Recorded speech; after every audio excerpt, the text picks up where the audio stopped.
Hey, how's everybody going? Let's see.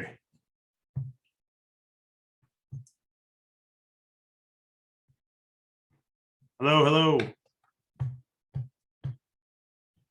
you all hear me? Looks like you're connecting to audio.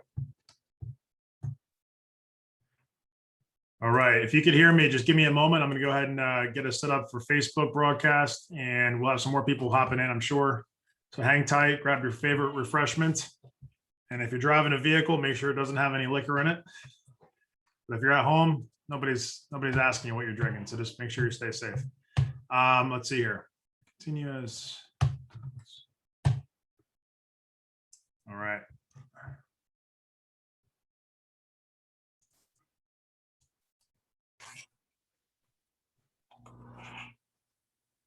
Hey, Rich, is that you? That's me. Oh, you were able to join that way. Okay. Sometimes when I go in like that, it doesn't always work.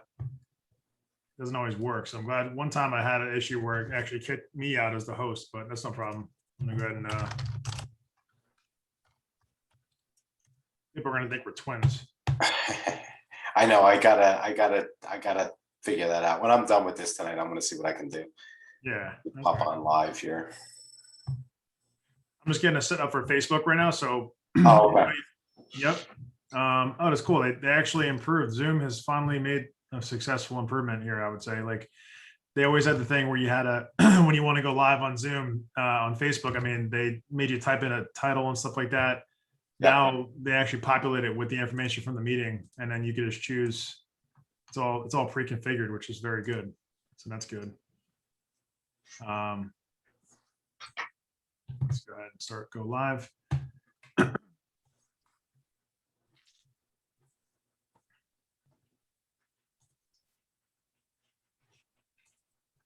Setting it up. Okay. Got it. Looks like we're going live, or we're already in the motion of being live. I see Rich. I see John. I see an NS. I'm not sure who that is, but if you could do me a favor, announce yourself when you get connected to audio. It looks like you're still connecting. I'm not sure if you can even hear us right now because it shows that it's got 3 dots. And anyone who's watching this live, if you're not on the actual Zoom itself and you want to be on the Zoom so you can communicate with us, just go to meetup.com and find NJ Real Estate Investing Mastermind. I can also post a link out there, but you should be able to see our group out there, and be sure to join it. It's free. And essentially you could join this meeting live by going through that way, as opposed to just watching us. You can actually talk and communicate. So we're going to hang a couple seconds. We're on live. I'm going to go ahead and get my my presentation stuff set up here as well. Rich, if you want to say anything, or anyone else has any questions. I think we're going to have more people on here. I think we had 26 RSVPs. So usually we get about half the turnout. But Right.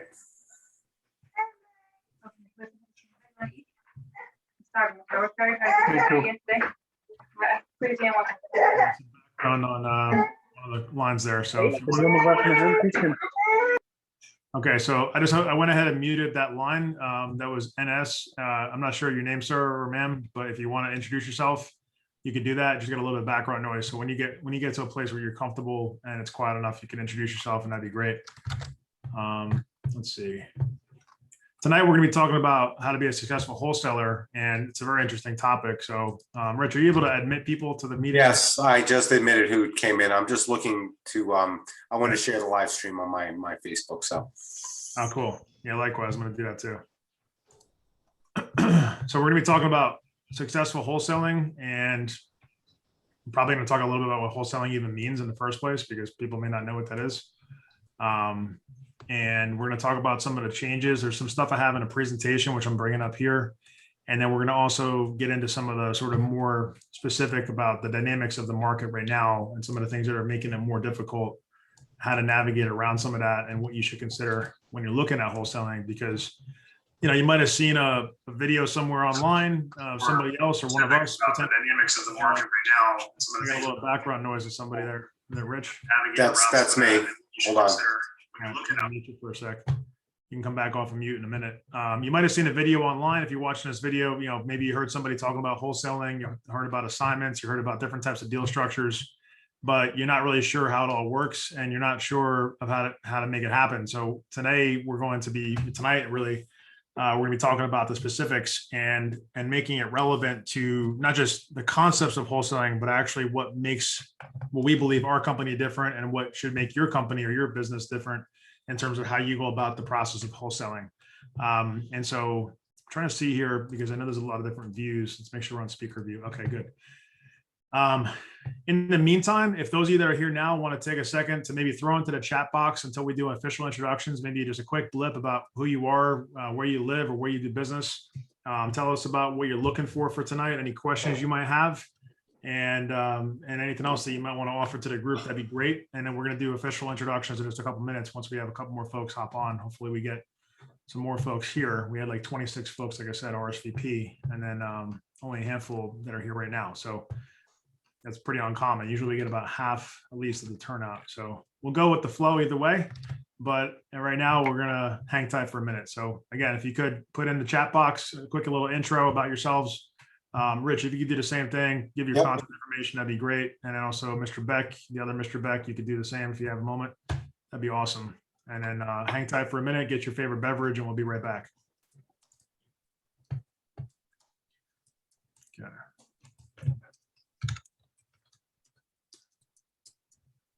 Rich, by the way, do you know, we did a similar presentation maybe a couple months back. Do you know if we had that recorded, and are we using that on anywhere online as far as YouTube or anything like that? Do you know offhand?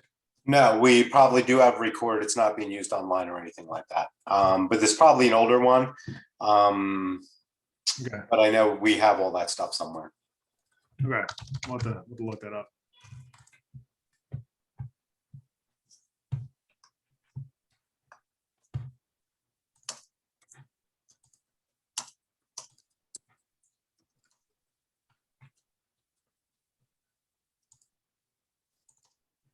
Okay.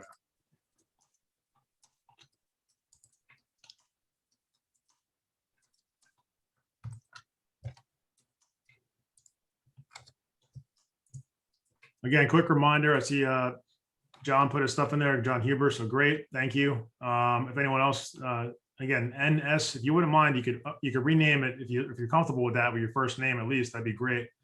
And then Rich just did his, and then John Beck, if you could, please put in your little intro. We'll do live intros, but just in case, if you guys want to do something while I'm getting us prepared here for the presentation, that'd be great. Yeah, while you're doing that, let me just introduce myself. So my name is Rich Lanieski. I help JDL Ventures and Doug with a lot of different things, but one of the main focuses in what this company started as originally was a wholesale company. So we've done, I've done personally several wholesale deals. Doug's done in the hundreds. So, we definitely know what we're talking about. I know a lot of people, want to get involved with wholesaling, but they don't really know a lot about it, or they think it's kind of a lot easier than it really is. So we want to kind of guide you through that and kind of give you some ideas, helps, hints, all that kind of stuff. And I encourage any questions, put all the questions you have. There's no stupid questions. I've asked a lot of stupid questions in the past about this, and I'd be more than happy to help you guys out, and we will too. And, so that's a little bit about me. Awesome. Why don't we just continue down a group for now, Rich? Why don't we just have anyone who's here do their actual introduction, and that way we'll get that out of the way, and I can be prepared in about 3 minutes to start a presentation. Yeah, absolutely. Let's see. Let's go down the list. John Huber, I see her here. Can you talk? Yeah, I can talk. Can you guys hear me? Yeah. Hey, John, how are you? I'm good. First of all, thanks for having this. As a free thing, that's really cool. Like I had posted in the chat, I'm in South Jersey area. I'm a registered nurse, and I've heard a lot about it. And the people talking about it make it seem like it's a very easy thing. And I want to know. I know that nothing's that easy, but I just want to know entry level information. And is this something that's feasible, especially for somebody who works full time? That kind of thing. Awesome. Yeah, I mean, absolutely. You know what it is? When I first started, I had a full-time job as well. I mean, I had to put, quite a bit of extra hours. I used to make phone calls on my lunch break. I used to, do time on the weekend, but it paid off. And so what I'm saying, it can be done. And yes, it's a little harder than what most people think, but, again, anything, nothing in life is easy. If it was easy, everybody would be doing it. Right. You got it. Awesome. So thanks, John. How about Peter? Peter, you there?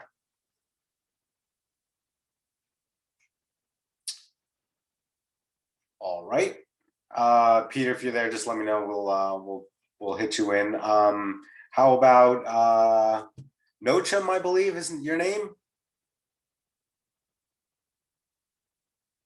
Can you talk?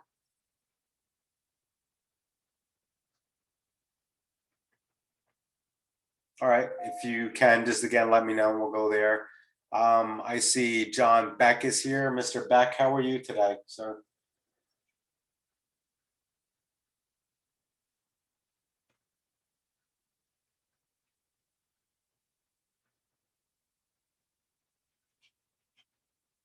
He's very quiet. It's like I Yeah. was on mute too, so I don't know. Maybe he's off of mute now, so maybe his audio is not connected. I'm not sure. Mr. Beck, how are you? I am here, There he goes. and I have a question for Mr. Rich. Yes, and first of all, John, I'm sorry. I know you sent me. I know you did, but your son's got me so busy. I haven't had a chance to respond to you. Sorry about that. All right, well, I expect another participant tonight here. His name is Javier Hernandez. I know he signed up. I'm not sure where he is right now, why he isn't here, but he is a current successful car flipper. And he wants to move into the world of house flipping. Oh, nice.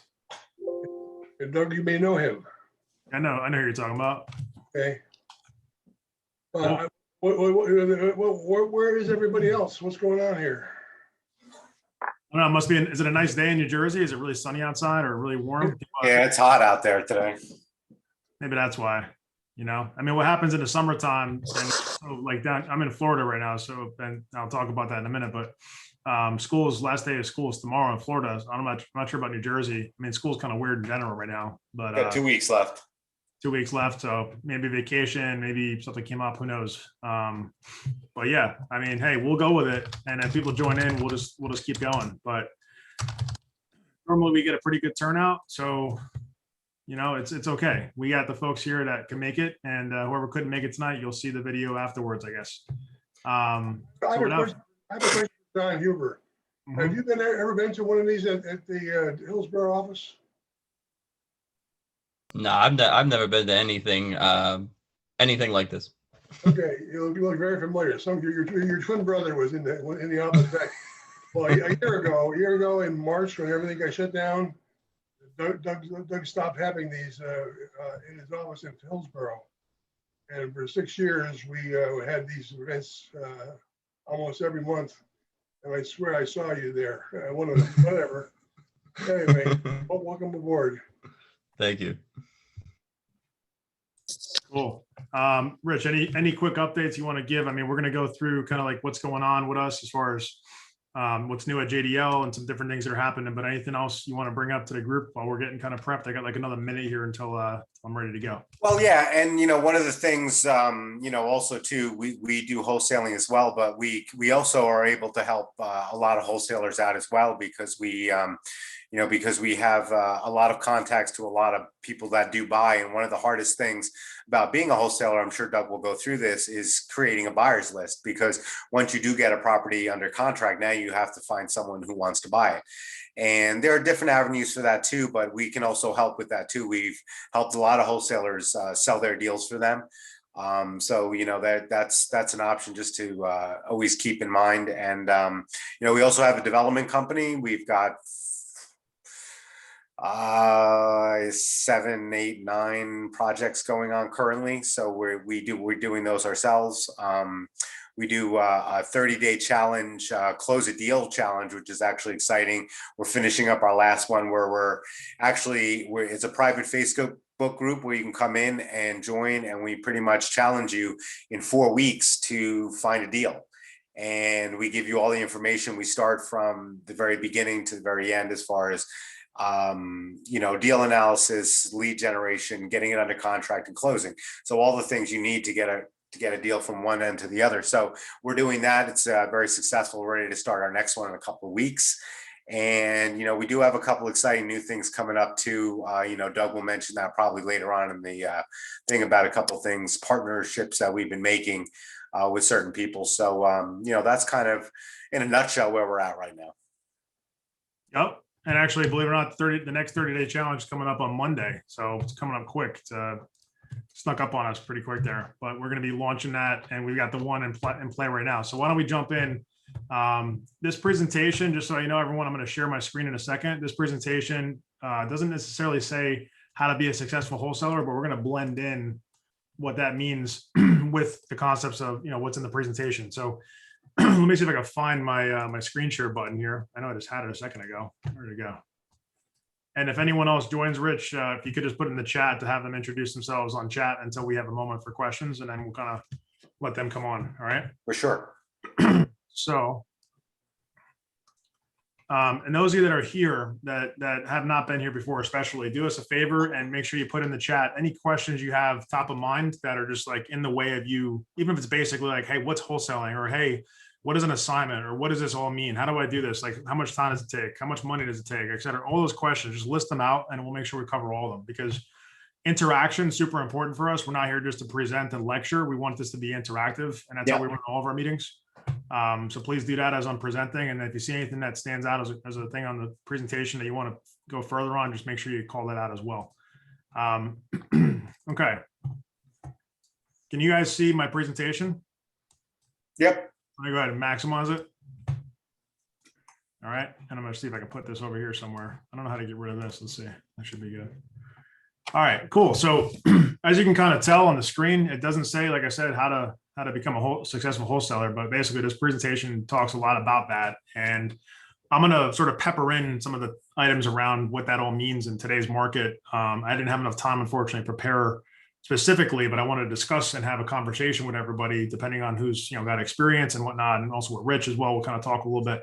But this presentation here, if you've been to any of the bigger networking events and sort of events that happened in New Jersey over the past couple of years, you might have had a chance to hear me talk in front of a group, of 30 or 40 or maybe 100 people, depending on who it was, where it was, for a very similar presentation. So this one here kind of covers a lot of facets. This is sort of like the 101, if you want to talk about like a class, right? This is like the 101 class to get yourself set up for success in real estate investing as a real estate wholesaler predominantly. It's going to help those of you that are looking to fix and flip as well. It's going to help those of you that are looking to buy and hold as well, because we're going to talk about systems and technology.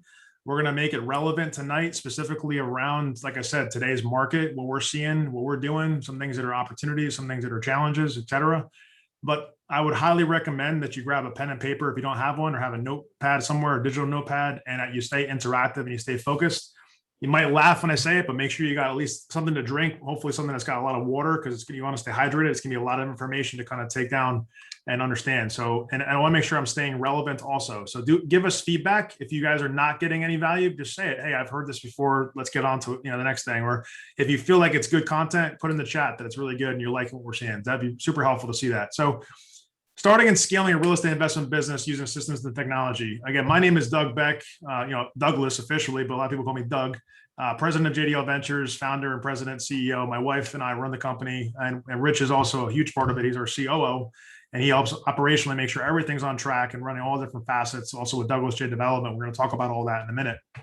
But essentially, just a little bit about myself. That's a bad picture. That's an old picture. I've lost about 40 pounds since that picture. It's in much better shape now. I can testify to that. Well, here, I'll come off a screen share. You guys, I'll show you my picture in a second. You might see me in the corner in the picture or something, but yeah, I've been, I should probably add to this slide and also change a picture. But the fact is, over the past year or so, I made a decision to really take my health a lot more serious for a number of reasons. So that's not really on a slide, but if I can leave you with nothing else, health is wealth, right? That's super important. And Rich is also a big proponent of the same. Rich, why don't you talk quickly about your background actually about that? Yeah, so I've owned many businesses before, and I was in the fitness business for about 30 years. I owned a couple of gyms. I ran a couple of wellness centers. all that kind of stuff. So, I have the business experience. That's why I came on with Doug. And one of the things that I always tell people, and even when I do the mentorship, is, about being in shape. It's not really about looking good. Actually, I go to the gym all the time. I'm up early. I do that. It gives me energy. People say, oh, I'm too tired to go work out and stuff. No, I eat right and I exercise and it gives me the energy. So I'm nonstop all day. I mean, once I get home from the gym and I shower, I'm on the phone, I'm doing stuff, I'm moving, I'm going here, I'm doing that. And I really attest that to being in better shape.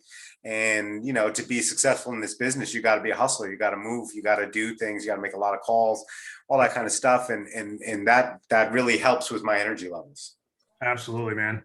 Yeah, I can't say it any better. I mean, Rich has embodied it for decades. Literally, he's been in that space and has lived it himself, and helped a lot of people change their lives physically and mentally with their physical being, making the mental state a lot better too.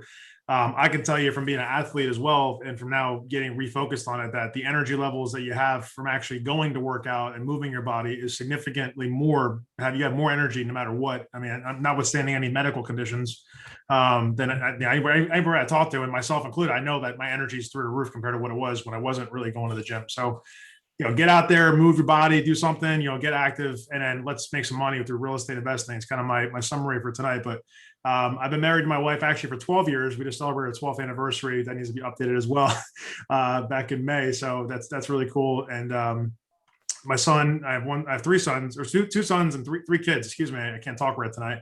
My son Jacob is 10, my daughter's 7, and my youngest is 2. So I got my hands full. My wife does as well with that. Love them, but they're a lot of work. And back in July of last year, we actually relocated down here to Sarasota. We're originally born and raised. I am from New Jersey.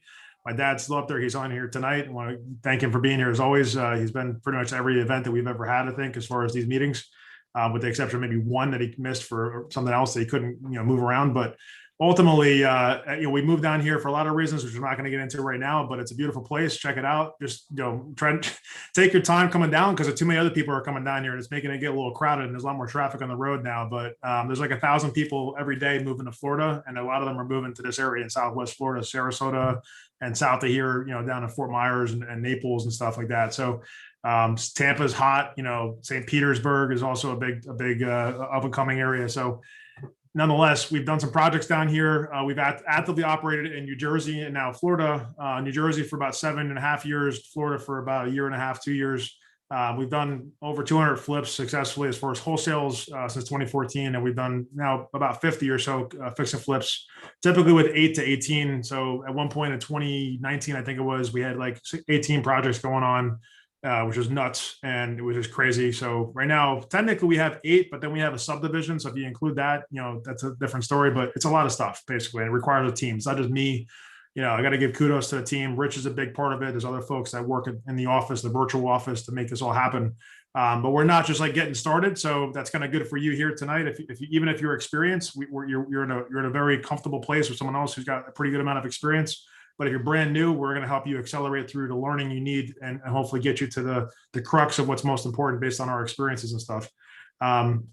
I've been a landlord as well. Had a couple of single family homes in New Jersey. I've also had multifamily in Jersey and also single family outside of New Jersey. Currently looking for properties down here in this part of Florida for both singles and multis, really ideally multis, and maybe even some small apartment buildings. I'm also a partner in a title insurance company called Investors First Title, and I'm partner in a real estate brokerage called Investors First Realty. My partners in those businesses are, the respective producer and the broker, and I'm just more or less the strategic guy, helping bring, sales and marketing and whatnot and awareness to the companies, but also using those companies when I can to help us grow our other businesses, and likewise, the same for them to use our companies and buy investment properties and such. So we've been virtually investing in multiple markets for a number of years. In fact, most of the deals that we've closed, I've never physically walked into the house, and neither has Rich or anyone from our office. Typically, we usually work with other people, network of other people to help facilitate all that. And so we could talk about a little bit of that tonight. And I've been a presenter, a panelist at over like 100 different real estate investment events, including a number of these.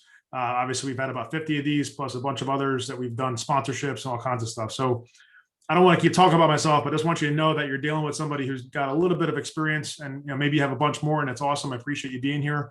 Or maybe you're just brand new and you need someone to help guide you. So we're hoping that could be tonight what we can give you. Also, I normally stand up for these meetings, but I'm sitting down, so I might move around more if you see me on the screen, or I might sound different. So just a heads up on that. I like to stand, but I've been standing for a little bit, so I want to take a break standing, which is kind of funny because you're talking about fitness. I'm sitting on my ass now. So how can we help? I'm sitting on my ass too. I'm tired. Yeah. I'll admit it. So how can we help? So JDL Ventures was where it all started, and this is for wholesale deal aggregation, which is just a fancy way of saying that we work with a lot of other wholesalers, and we built up an investor buyer network at the same time. So we built up a network of now over 6,000 contacts, soon to be a lot more than that between Florida and New Jersey, and really looking at taking that network and really helping those people in the best way. So we'll be talking about some of that tonight. As far as those of you that want to build a wholesale business, there's definitely the importance of having deals, but everyone talks about that. All the educational companies and coaching programs, mentorships out there, it's all about finding the deal, and everyone's going to flock to you when you have a deal. And that's kind of true, but it's kind of not, because no one knows the deal exists until you tell them about it. And if you don't know who to tell about it, well, then your deal is going to just be in your hands and you're not going to ever be able to sell it. And if you're looking to buy a property, you got to have, your own capital, or you can have someone else's money. So it's really important that you build up a network of buyers, like Rich said, and people that can be resources for you in terms of bringing capital. Yeah, and one thing you have to watch out for is there's a lot of people that say they're buyers that are not. There's a lot of scam people out there and all kinds of things. So you have to be very careful about that. And there are certain requirements we have. If any buyer that's looking at a particular deal of ours, there's certain requirements that they have to meet and give to us, certain documents to make sure to verify that they're legit, because otherwise you're going to get a whole bunch of people that just either cannot perform, and it's going to end up wasting your time. So just keep that in mind. One small tip from me. Yeah, for sure. And actually, Rich may not even know, I had a conversation with one of our guys, Carl, who may or may not be here tonight, but I chatted with him a little bit this afternoon, Rich. So I even have a slight improvement we're looking at making for qualifying buyers even more, which we'll talk about maybe at a high level tonight. And that will kind of tie into one of my announcements, which is pretty cool and exciting for everybody as well. But going back to kind of what we do and how we can help. So Flip More Deals is one of the reasons why we're here tonight, because Flip More Deals is really focusing on networking, education, coaching, consulting, and mentorship. Again, it's another long way of saying that we want to help people do more, right? As far as do more deals, meet more people, make things happen, feel like they're part of a community of sorts, right? I'm actually part of a number of different Facebook groups, and the one group is actually called Clients and Community, which is pretty cool. So that's kind of like a good way of summarizing what we are standing for. We have clients that work with us on the JDL side and our other companies, but we also have a community of sorts that we create through networking events like this and educational events, and also our coaching, consulting, and mentorship options that we have available, which we'll get into some of that tonight. We're not here to pitch anybody, so don't worry. We're not going to be selling you a $50,000 or $100,000 mentorship program or something crazy like that. This is a free event, and it's not free to loop you into some bigger thing. That's not what we do this for. It's really to meet people and have other people communicate with us and hopefully find a way to do some business together in the future. Yeah. And, I have, I put my email there in the chat there as well. So I'm more than happy to answer questions. If you guys have a question here or there, you don't have to be part of the mentorship program or anything like that. It's all a part of networking for myself as well. I want to get to know you. Maybe, John, you're going to become a great wholesaler and I want to partner with you, man. So, anything like that I can help to get you off the ground, I'm more than happy to do that. So, Exactly. 100%. So it's all about community and networking, period. I mean, that's great that you guys are all here, and just make sure you take full advantage of it. Now's the time to write your questions in the chat. Now's your time to come off of mute when we have questions and actually ask a question or get a clarification or something. Douglas J Development, this was formed to do fix and flip, and we use hard money and private money combined to do that. So in other words, we borrow a bunch of money, and then we also either invest or borrow additional private money. Sometimes our own money, sometimes other people's money. Usually it's other people's money, and usually obviously everything's with contracts and paperwork. So that's something where, depending on what's going on, like right now we have a lot of projects that are in flight and we have some capital needs. So we are in discussions with some folks that we've done business with in the past privately to basically talk about doing some private loans and things to help us carry through the finishing of those projects. We also are going through a process with our hard money lender to do the same. And I'll kind of segue into some of that in a little bit as far as who that lender is and why it's important for you all. But ultimately, we are looking for fix and flips at Douglas J Development. We do offer on a very as needed basis, very sporadic basis, construction and project management. We're very particular about the clients we take on because we're very busy right now. So we don't really have bandwidth at this moment for construction management. As far as project management, I would say, again, deal by deal, we might be interested, but we'd actually probably be more interested in partnering up in some capacity to help you do your project and bring what we need, to the table, or refer you to somebody for that matter. And then joint ventures, I still got to fix this slide. I apologize for anyone that's seen it before, but gap funding, just that, what that means is basically that sometimes we have capital of our own that we want to put towards a deal, kind of along the lines of joint venturing I mentioned before, partnering up on a deal. A joint venture is just another way of saying partnership. And usually it's for one particular transaction, whether that be a wholesale transaction or a renovation. Sometimes it could be a hold too, but usually it's one of those other first two I said. Investors First Title Agency. I think everyone kind of has an idea of what that is. It's investor-friendly title insurance. And so what that means is that we understand how to handle wholesale contracts and wholesale assignment deals and things like that. We can handle double closes. And when I say we, it's really Ken McCarthy that's leading up the ship there. I'm a partner in the company, but really he's the one that reviews all the title, handles all the coordination operationally. And he's really the what do they call it? The brainchild or the bread and butter for the mindset for all that stuff. I don't really get involved with how it works. But I understand a lot more now since I've been a part of that company over the past 5 years or so.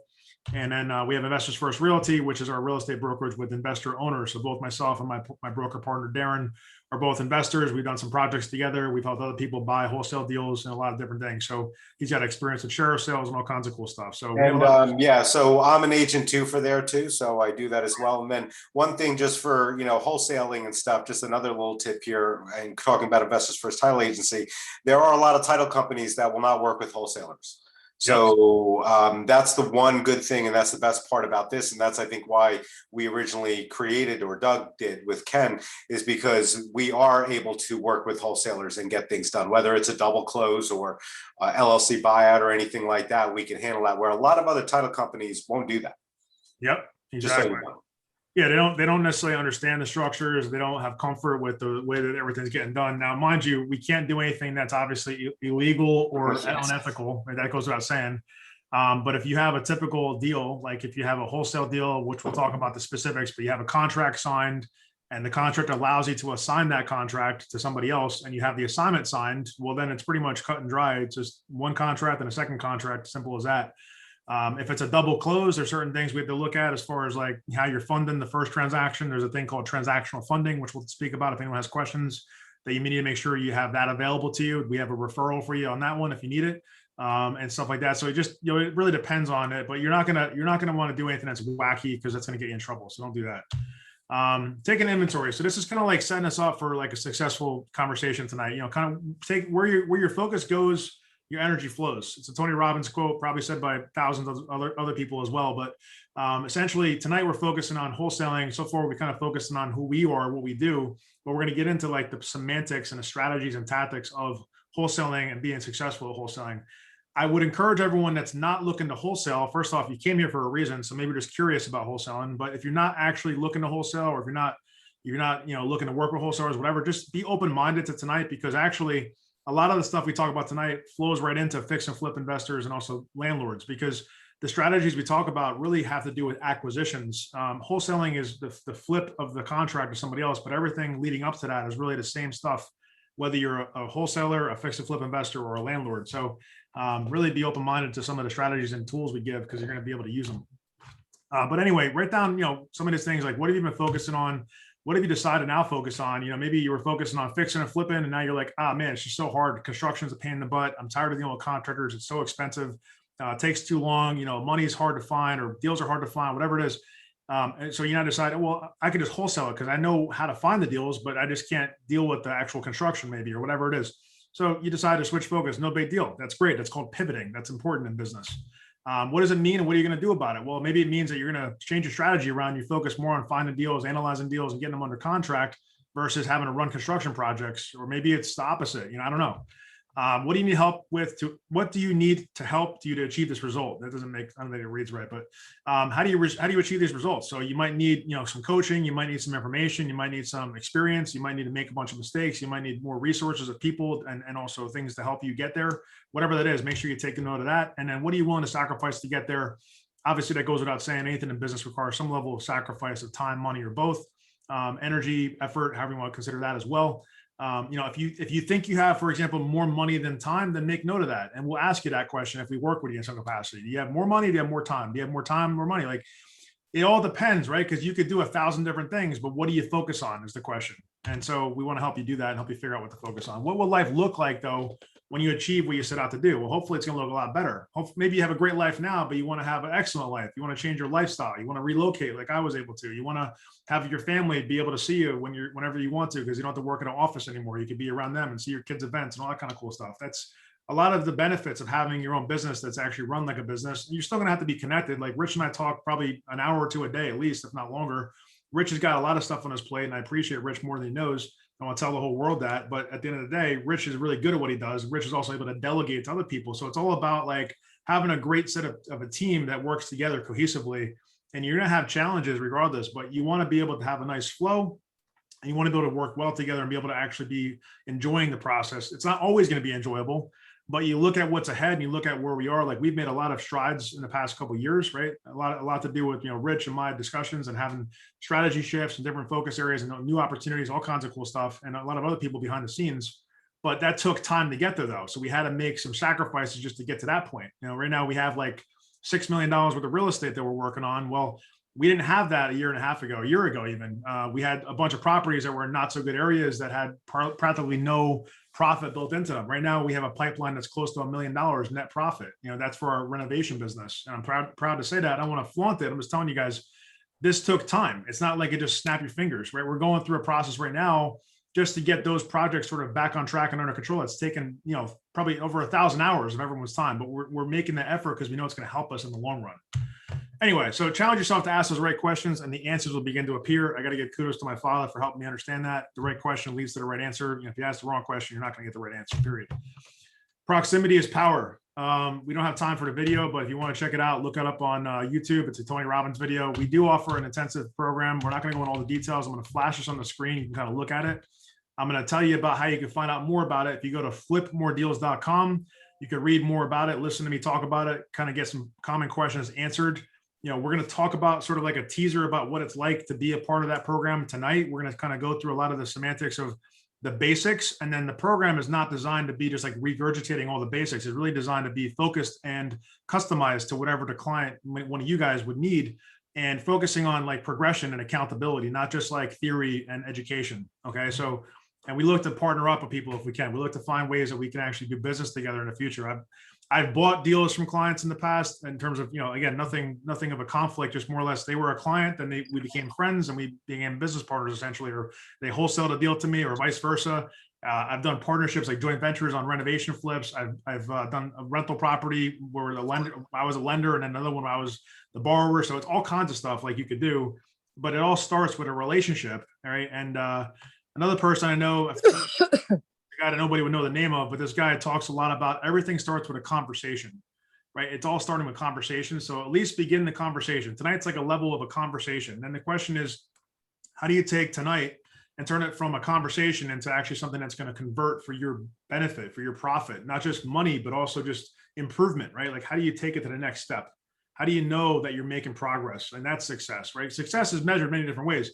Money is one way, but also progress is another. And when you make progress, you feel good and you feel like, okay, I'm chipping away at what I need to do to get to where I want to go. That feels good, right? You're on a track. When you start falling off a track or you don't even know what track to be on, that's a problem. So we're here tonight to kind of give you a track to follow. And that's kind of what the mentorship is also designed to do beyond just the basics, go into more details about the tools, the technology, the process, the team building, the efficiencies, the factor of how do you focus on certain things? How do you turn on and turn off different parts of the business? So that's kind of what we cover. But if you want to check out more, again, flipmoredeals.com, it will look something like this. I'm not sure if you can see the top, but it says right in big letters, 30-day close the deal challenge. If you click on that button, you're going to see this screen. Well, it's going to look like this on the bottom of it. I don't know if you guys can see that, but essentially what Rich was describing, week 1, week 2, week 3, week 4, we have our next 30-day challenge kicking off on Monday. So if you guys want to just kind of try us out and also you want to get some real value, then I'd highly recommend signing up for the 30-day challenge. It's $100. It's a no-brainer. Again, no sales pitch here, but I'm just telling you to be real. If you can't see yourself putting out $100 to figure out if investors like us that have a lot of success and resources under our belt can help you, then I'm not sure if you belong in this meeting, with all due respect. But at the end of the day, it's your decision. So if you don't know who we are, I respect that. You'll find out more about who we are tonight. There's going to be plenty of content that's going to be relevant that you can take away without having to do the 30-day challenge. But If you want to get even a deeper dive into about accountability, again, check out flipmoredeals.com. It's going to look like this. If I can go back, whoops, wrong way. It's going to look like this, and then you can fill out the form, but that's going to ask you to fill out like an application. If you want to do that, you can, but if you want to just kind of jump right into 30-day close a deal, click on the top, and it's going to look like this or something like this. It's going to have another video on top, and then you can watch that. But we're not going to talk too much about it. We're going to kind of describe some of the things we'd cover in more detail and focus on accountability in that particular 30-day. We're going to talk about those topics tonight. I'm going to pause for a second and see if there's any questions, and we're going to kind of jump into the next slide. So does anyone have any questions or anything that you want to say, or if anyone hasn't had a chance to introduce themselves, want to come off a screen share for a second? Anyone I see Chris popped on. I think we had another person pop on, if I'm not mistaken, Jesse. Does anyone want to quickly say hello? Michael popped in, I guess, put a comment. I don't see if Michael's on here anymore. All right, so Jesse and Chris, you're both being pretty quiet. If you want to jump in and say hello, you're welcome to. If you're not, no sweat. What I'd recommend is at least put a chat into the chat on the right-hand side there on your screen. You should be able to see it. I see Jesse now. You can pop in the chat and just throw in a comment as well if you're not comfortable introducing, but I'd recommend you do. I'd recommend you introduce. So go ahead, Jesse, you want to jump in? I'll just say hello to everyone and just interested in coming back on, Doug. We knew each other from back in the day with Chris. So, Oh, okay. yes, when it was early time. So, Yeah, so you probably saw a very similar presentation. I've done these presentations at different events, including probably an event that you were at, maybe there. yes. So you look good. Oh, thank you. Congratulations on the weight loss. I'm working on it. There you go. And how That's what's Rich, I up. don't want you to feel left out. What's that? Family. So it's all good. So just want to get touch base, see what's going on, and life changes, and there's times things we change also. Wholesaling we've never looked at, my husband and I. So it's a possibility because he keeps saying maybe I should do it, maybe I shouldn't. Right. Yep. So that's a great point. So, that's kind of a question. So Jesse, thank you for bringing it up. So I think a lot of folks that don't have experience doing wholesaling might wonder, should I not, like how complicated or not. I'll make sure I pepper in some of that commentary, but at a high level, I would tell you that if you're able to source deals and you're able to analyze deals and you have experience as a renovator or a landlord, either one of those, there's a really strong possibility that you could wholesale without really trying that hard. If you start looking at your network of people that that would want to take over that opportunity. And the goal is not to make like $100,000 or $200,000 on a single flip of a wholesale contract. If you make 5, 10, 15 grand by giving the opportunity to somebody else, you're a winner in my book, because that saves you all the time and effort having to do the whole thing right yourself. And maybe you don't have the time right now to do a renovation, or you don't feel like dealing with tenants, or you're not sure about the whole rental moratorium and stuff like that. Whatever it might be, pass it on to somebody else. Let them take it on. It's almost like a partnership. That's how I describe it to people. It's like, I'm partnering for like a second. I'm giving you the opportunity to partner with me today to close on this project and then pay me out right off the bat. Buy me out, And of course, your risk is a lot less involved when you're wholesaling as opposed to flipping, because there's a lot more things that can go wrong when you're flipping. So that's kind of one of the most the biggest attractions to it is the risk. Correct. A lot less. Correct. So like we said, changing the focus, seeing what's going on. We've been in the business since 2013, so we understand the flipping portion of it. And Awesome. like you said, it's headache, but we have been successful, thank God for that. Good. We've had a good Focus on contract and areas. we've done well. So For now flips. maybe go into wholesaling. So for flips, Jesse, what areas do you like to buy? Well, we are still in New Jersey. We've actually been more in Morris County, Essex County. We were fortunate there. We see various houses, and my husband, we just renovated his aunt's house. So we're actually finishing that up now. Okay. So Be sure you connect with Rich afterwards too, about maybe if you're looking to buy anything. I know you said you're considering the wholesaling, but we might be able to help you out with sourcing deals on the wholesale side as well. okay, trying to get a better understanding of it, to know which way we're going so far, and writing notes along the way, because you just don't jump out there without really understanding what's going on. Correct. That's where you lose. Exactly. Absolutely. Good So, stuff. but thank you for letting me have a conversation a little while, so you can go back to business now. Yeah, thank you, Jesse. Appreciate you being here. I want to give Chris one last opportunity to introduce themselves, and if not, no sweat, you can pop onto the chat as well if you'd like. And if not, we're going to pop back into the meeting. Okay. Oh, good. John, you had a question. John's raising his hand there. Yep. I might be jumping ahead a little bit here, but like, what happens say I find a deal, I think it's a good deal. I get it under contract, but then, you know, because you're new and you don't have the network, what if you don't find a cash buyer and you just sign the contract with the house? You know, how does that work? That's a great question. So what you're supposed to do to be ethical and also really legal is have the capacity to close on a property and either renovate it or keep it as a rental. I can't say that everyone does that, but now you also have the ability to navigate out of the contract if you have the right inspection period provisions. But even then, the way I coach people on that and what we've done in our business is you have to have a reason to get out of the contract. In other words, if you go into this with everything, you know, every single thing, the seller gives you a seller's disclosure, which basically means that they tell you everything about the house. They know exactly when the systems were put in, you know, like the condition of the roof, you know, the condition of the windows, you know, everything hypothetically. If that's what you knew when you signed the contract, it's kind of hard to navigate out of a contract where you knew every single thing about the house, right? So what you have to do is not know everything about the house. That's my recommendation, and just get into the deal with the intention to close, but to make sure that you're closing at the right number based on what you actually find out about the house once you go through the process of due diligence. You know, like when people, for example, they're doing like these large apartment deals, do you think that they're going to walk into every single unit of a 100-unit building before they go into contract? No, they're not. They're going to have like a 90-day due diligence or sometimes longer than that just to do all the inspections, to get different environmental inspections, all kinds of stuff done. And that's on a bigger deal, of course, but we don't need to be so intimidated. I mean, I respect the question, very important, especially for newer folks that don't know. It's a great point.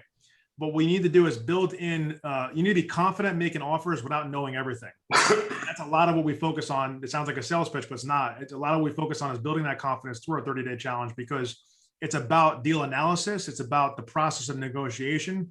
It's about being uncomfortable and about being comfortable being uncomfortable, really. And it's also about knowing what your rights are legally and knowing how to be ethical and how to navigate out of a contract if necessary without getting hurt. So it's a lot of those things. Fundamentally, you can do it. It's just that you don't want to be in the business of having to go in and out of contract necessarily. So you got to know which questions to ask, kind of at what point. So I mean, from what I'm getting from what you're saying is that like if I know how to analyze a deal, I'm not going to sign a contract that I know I won't be able to get rid of. Like I'm going to be, if I know what I'm doing, I sign that contract, I'm going to say, man, this is good. I'm going to be able to find somebody, no problem.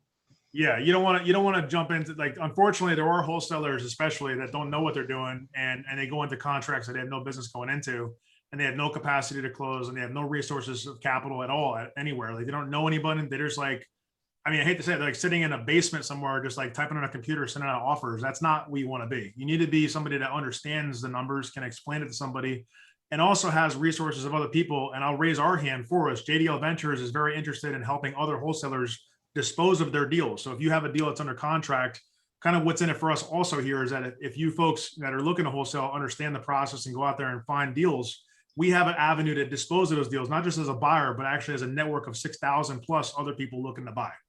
And we don't broker it. We go into a contract that allows us to have the right to bring that to our audience. And then we find a way to split the fee.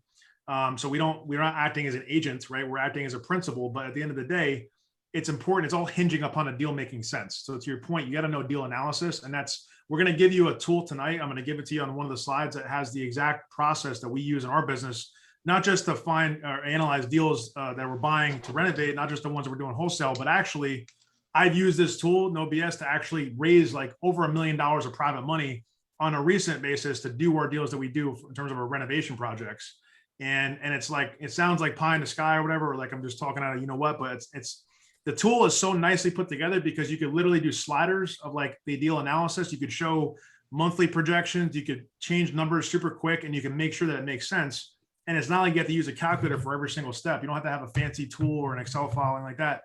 It does everything kind of built into it. And I'll just throw out the link right now. I'll tell you guys if you want to check it out. Just don't get distracted. It's runyournumbers.com. Literally runyournumbers.com. That tool is the best tool I've ever found that we continue to use for all of our deal analysis. And it's super, super simple. And it's reliable. I've used it with lenders. I've used it with private money investors. I've used it for wholesale deals. We're going to be integrating that more into our marketing process as we continue to roll out some additional things, which I'm going to be talking about in a second. You could build in like hard money lender rates. You could build in, other factors of, contingencies, right? You can build your whole rehab budget. You can get comps built. It's so crazy. It's just, it's saved me so much time and stuff, especially if you're doing rentals or multifamilies where there's several units involved. The math to do the analyzing just would take forever. This thing does it right away. and which is great. And back to your thing, John, is yeah, if you can analyze that deal correctly and your numbers are truly good, your probability of finding a buyer will be extremely high. Where most wholesalers fail is they don't analyze the deal properly, and then they put it out there, and they get feedback like, oh, your rehab estimate is way wrong, your ARV is way wrong, and then you're stuck with it. So yeah, the deal analysis is very key into having your probability of finding a buyer high. Yep, exactly. Thank you. Great Guys. question. I know you probably have a bunch more questions, and I'm sure they're all really good. Just do me a favor, just document them, because there's a good chance we didn't even cover the content yet. We're probably going to cover a lot of what you have questions on, I think. But do me a favor, if you have any more, just pop them into the chat, and then we'll come back for questions in a second, okay? Okay. Great question. I appreciate it. All right, we're going to pop into the screen share again. So that's okay. So this is like an announcement, but it's not as pretty as I'd like it to be. It's just really a flyer. So as of June 1st, I officially went on board with Builders Trust Capital personally as one of their account executives. And so this is going to be coming out. What this basically means is that I'm in-house with a direct lender. We're funding deals up to 90% loan to cost, meaning that if you have a project that's going to cost $200,000, we'll lend up to $180,000. That's not just on the purchase, that's on the total deal. So we could go up even higher than 90% on the purchase, potentially, depending on how the numbers work out. In fact, there's actually a 100% financing option if you have significant experience and you have liquidity, meaning that you have a couple $100,000 liquid sitting around, which would be an experienced investor typically, or someone that's got good financials. We could talk more about specifics. Okay, today's not a sales pitch, it's an announcement, but I'm excited and proud to announce that. You're going to see the correlation of Builders Trust Capital tied together with JDL in a lot of different ways. Full disclosure, this is not my company, so I'm working with a group that's already established. There's 3 partners, a guy named Anthony Susko, another guy named Peter Christensen, another guy named Jerry O'Brien. And those 3 guys have significant experience, not just in lending, but also in actual operations as well. So Peter— They funded my first deal, yep. Peter Christensen. Peter and Anthony, yep. So they've got like about 40 flips, I think, under their belt as well. And then they started this fund about 5 years ago, and I've been borrowing capital from them for a while for our renovation projects. You might have heard of their other company, which is called Ashmore Partners, maybe not, but ultimately they're now Builders Trust Capital. And I would love to have the opportunity for anyone that's looking to renovate or looking to buy rentals. I'd love to just take a look at what you have. Everything's obviously kept in confidence. We'll send you a term sheet, as far as what it looks like. I can get things closed in a couple of weeks. And this is, again, separate and distinct from JDL, but it's very important because it's very synergistic. If you're not sure, it's worth having a conversation, and you can see my information there as far as my email address for that company and also the phone number to reach me at. So we could go into more details, but I know tonight's about wholesaling, so I don't want to deviate too much. I just want to let you know this is an option. It's not a bad idea to get pre-qualified with a lender, even if you're looking to wholesale. Why? Well, because the great question that John answered or asked there that I answered is basically saying, okay, what if I can't find a buyer? Well, what if you could buy it yourself then, right? If a deal makes sense, you just don't have the right contact for some reason, you got to figure out a way to close on this. And the best way I think to close on it is to have a hard money lender that gives you aggressive rates to be able to close and either renovate, like you're going to have your investor do, or you could just put it back on the market. At least you have a bridge lender that's going to help you go from closing and then put it back on the market and sell it for something there.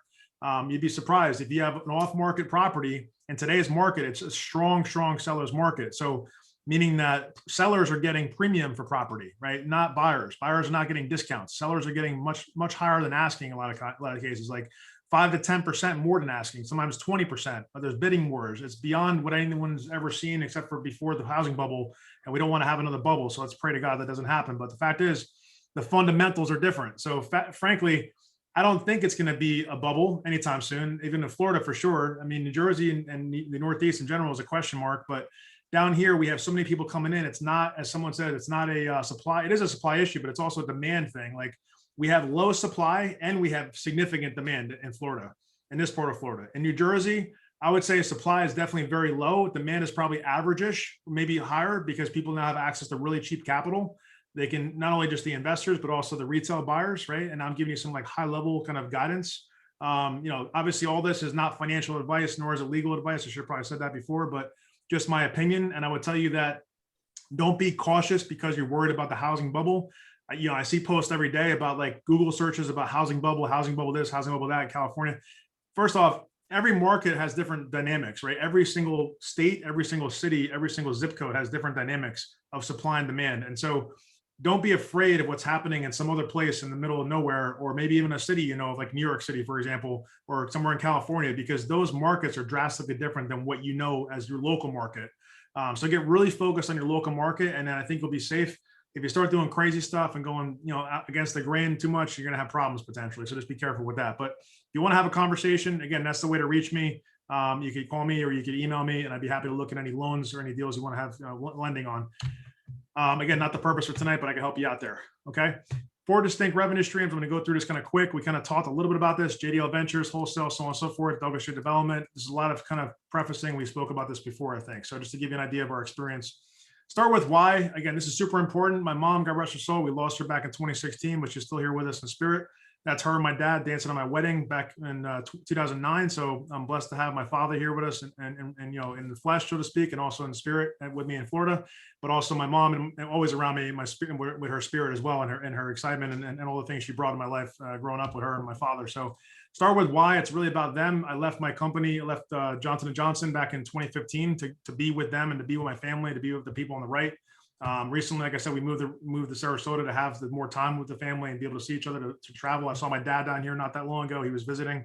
Hope that he comes down again soon. I hope the rest of my family has a chance to come down, but ultimately time is limited. So I'm trying to go quick to get to the content, but don't waste your time living someone else's dream, as they say. And that's, you probably heard this. It's not to be cliche, just to be real with you. You gotta make sure you're looking at your day and seeing, how am I spending my time? How am I investing my time, right? Is it with the right things and the right people? I hope so. If it's not, you have the choice to make that change. You got to control your focus and your time. So the 3 most important questions is a video that I give to everybody I talk with, every client of mine, everybody who I start doing business with. It's something I'd recommend you check out later. It's not about real estate wholesaling, but it's something I'd recommend as homework kind of to check out. It really kind of clarifies, typically for people, even myself to this day, I watch it again to see kind of how to remind myself of what's really important. I'll leave it at that for now. There's 3 primary exit strategies, which I think everyone here probably has some familiarity with. So I'm going to click through a little bit: buy and hold, fix and flip, and then wholesaling, which we're talking about tonight. There's a lot of pros and cons. You can read those. Some of the major pros for obviously buy and hold is passive income, quote unquote, long-term wealth. The cons is that it requires some money, usually of your own or someone else's. And then you have tenant problems and so on and so forth. Fix and flip. The con there is really right now contractor and construction issues, right? Because materials are super expensive. Contractors are hard to find the right ones. We've been lucky enough to get a great group recently that got on all of our projects in North Jersey that's been doing very well, but it's more expensive, unfortunately, because they're so good. So, and the pros are that, you can make more money in fix and flip theoretically, but it's also, it takes a lot of time and effort to focus on that. It takes an army, a small army to do them sometimes. Wholesaling is really anywhere there's a profit to be made, anywhere there's a deal to be made. You can make pretty big profits, but it's also something where you're making less than a flip and you're not keeping the property, or you're not closing on it necessarily, is to keep it. So you're just gonna be in and out real quick. The cons of that, you have unreliable cash buyers, which we just had, unfortunately, a scenario this week, which I'm not gonna get into, because I'll get upset. But people don't do what they're supposed to do, and they lead you on this path of basically lying to you. Buyers are liars, as they say. I hate to say it, but that's the reality. And don't be a liar, right? That's not a good character trait ever. So please, if you're on our list, and if you're on this meeting, or you hear me talking, and you're somebody who's on our list that's intending to deceive us in some capacity, please excuse yourself from the meeting or excuse yourself from our list, because I don't want to do business with you. I consider myself to be a great person. I want to have other good people around me. We create a community of people that are trying to make it happen for the right reasons. Please be that person, right? If you're not, please change your mindset. And if you are, unfortunately, there's quite a few of them out there. So that's what I said in the beginning, is just to make sure you have some, procedures in place to try to filter those people out. And we did have a bad experience recently with one, and we're even implementing some more procedures to make sure that doesn't happen again. So, just be wary of that. exactly. So again, reminder, you guys, if you have questions, I don't mean to keep on going. I'm sure, we want to get through some content here. We have some really good stuff coming. So capture your questions in the comments in the chat. And so basically wholesaling 101, right? And I'm trying to figure out where to put this. I don't know if you can see it or not, but it's kind of in the way. You want to identify a potential deal using marketing and relationships. You then need to move into analyzing the deal using systems and technology, which we're going to talk about tonight. You then need to move into negotiation using leverage, right? And you need to have knowledge about how to negotiate, really leverage and knowledge about the deal and about how to negotiate. And you need to get into going under contract with the seller or another investor, which is kind of asterisk there, because you could have a wholesaler that you go into contract with after you do your analysis and checking that the deal makes sense. But then that's only when we begin what I call the wholesale exit strategy, because wholesaling is kind of like this buzzword, right? It's like wholesaling. Oh, everyone's doing wholesaling. Then you have like, people call it JV and JV. Well, JV is basically a lot of people in the wholesale space mean that they're going to co-wholesale or otherwise partner up on a wholesale deal. These are words you might hear in the sort of industry or the mix of things. It's really just an exit strategy. It's a way to get out of a deal and make money, right? That's the intention, is to make a profit, but it's getting out of the transaction or selling it or doing something to exit. So in this case, we're marketing it to other investors after we've got it under contract. Now we have what's called equitable interest. Okay. All this is to be checked by your attorney, of course. I'm going to say that again, no financial or legal advice, but it's real life. We do this on a regular basis and it's in our business, and we can go through the specifics with anyone who individually, and we can talk about that in our mentorship and coaching conversations. Marketing the deal to other investors, i.e. cash buyers, and then getting under contract with that investor, that helps you then basically get the deal to a wholesale exit, which means you're going to close that deal and get the check at closing or get a wire. And so that's the part that you profit from. But it all starts when you're buying. Like they say, you make money when you buy, right? So up here, where you're finding deals and you're having the right marketing, right relationships, and then you do the proper analysis, that's where people fail typically, like Rich mentioned before. You don't have the right mindset or knowledge to know how to analyze. And that's where you need systems and you need some experience, ideally, or someone who has experience to help you through that. And then you get the right price and the right terms for the contract and get it under contract. Only then can you really begin the process of wholesaling, right? Rich, you want to comment anything about that? Any additional feedback? Yeah, I mean, that is the key. And one of the things, if you want to be a wholesaler and you're just starting out, one of the cheapest, easiest, actually free thing to do is networking, is getting out there and meeting people and having conversations and building that network. I do that every day. I try to build my network and it helps. And you never know when that next deal can come from. And I can tell you things where I've met certain people on a totally different thing, and it ended up being either a deal or somebody that has money willing to invest. So I let everybody I know what I do, and I just increase that. And then again, we did talk about the analysis part of it being so crucial for a wholesaler, to make sure those numbers are correct. That way, it'll make the exit strategy that much easier. Okay. Hey, I gotta share it because I'm not gonna go into specifics. I know Rich, you can't either, but that thing we just talked about as far as the deal that fell apart, I just got a notification. I don't know if Rich saw it about 10 minutes ago, that the deal has been revived. So that's good, I guess. The gentleman who we're working with, who was a previous client of ours, who we taught the ropes to, and actually was one of our biggest fans, and got a little bit upset with us this deal because our investor didn't pull through. And actually the investor was brought to us by somebody else, which is shame on us. You don't want to have too many people, because you see, when you have multiple people trying to bring somebody else and this person bringing that person, it gets really complicated. People call it a daisy chain. And we didn't realize that was happening in this deal because we were introduced to this quote unquote investor by another person who was a realtor. And when you have a real estate agent that's governed by the board of realtors and you have them bring in one of their clients to a deal, you would expect that they're going to do what's right and do the deal to close. I mean, they can't control the person, right? They can't force them to. And then they have a lender that is also involved in a deal, which is fine. That lender asserts so many things to us that it's going to close, but yet it doesn't close, and we can't get in touch with anybody. So that's unacceptable to me. And that's not somebody we want to do business with ever, really, because of that. So the good news here is that because Christian, knows what to do, and because we've guided him over the years, he also got a lot of experience himself. He's now been able to salvage the deal, it sounds like, and we're able to bring that opportunity to somebody else. So we do have a deal put on the table for anyone that's looking for a project. Where's that, Rich? In Tinton Falls? Yeah, Eatontown, Tinton Falls. That's part of Monmouth County. It's a pretty good deal. The numbers look pretty good. So if you're interested in more information, hit me or Doug up and I'll get you that. I'll send that over to you. Yep. I think it's around 350. I don't have all the numbers as far as the value and stuff, but if you're looking for a renovation, that's a good renovation area too. Monmouth County is hot in terms of like projects over there. So I grew up there. I had my first one in Monmouth County, as a matter of fact. There you go. So I actually told Ken about it today from the title company. He said he might go check it out too. So we got to follow up with him and see. Cool. So let's see, what do I have here? Ultimately, guys and gals, we're in the business of marketing, negotiating and deal making, right? And that's just a simple way of putting it, because marketing, right, has to do with procuring an opportunity, going out there, doing lead gen, doing relationship marketing, conversations, etc. And we have to begin that concept of negotiation, even in that starting point of lead gen, because we got to know what we're looking for. We got to know how to analyze, and negotiation is premised upon knowing what to offer. And you only know what to offer by actually knowing how to analyze. And you only know how to analyze when you know what you're looking for, because you don't want to analyze every single deal you look at, or quote unquote deal, really a lead. And ultimately, once you get to that point where you have something, you know how to analyze and it smells like it's actually a deal for you, you have to make the deal. Making the deal is like agreeing to buy it verbally and then ultimately in a contract. So that's what a great wholesale person or company does. And that's also what an investor in general should be doing, right? Like you have to market, negotiate, and make deals. So again, there's a lot of similarities. You came here tonight to learn about wholesaling, which we're going to get into some more around the second part of the wholesale process, which is really the exit. But it's really acquisitions that we're just talking about so far. And that's applicable to every investor in the world. If you ask me, everything that matters in business really is all about these things as well. So it's just another thing, another way of looking at it versus the way you might have been hearing about it before.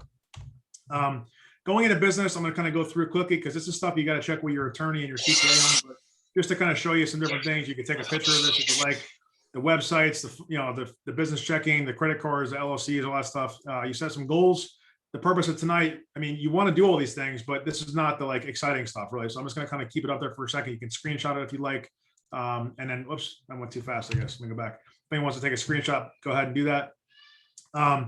Creating a business, not a job. This is where it gets important. So we want you to consider hiring a virtual assistant right away. Upwork.com is a site that we use. We have about 10 or 12 folks working full-time across all different businesses that you see on the bottom here, doing different things. You can also find an intern or acquisitions manager. So this is stuff that's important for the conversation tonight, which is successful wholesaling, because you could sit there and try to do it all yourself with the 1 hour or 2 hours a day that you have.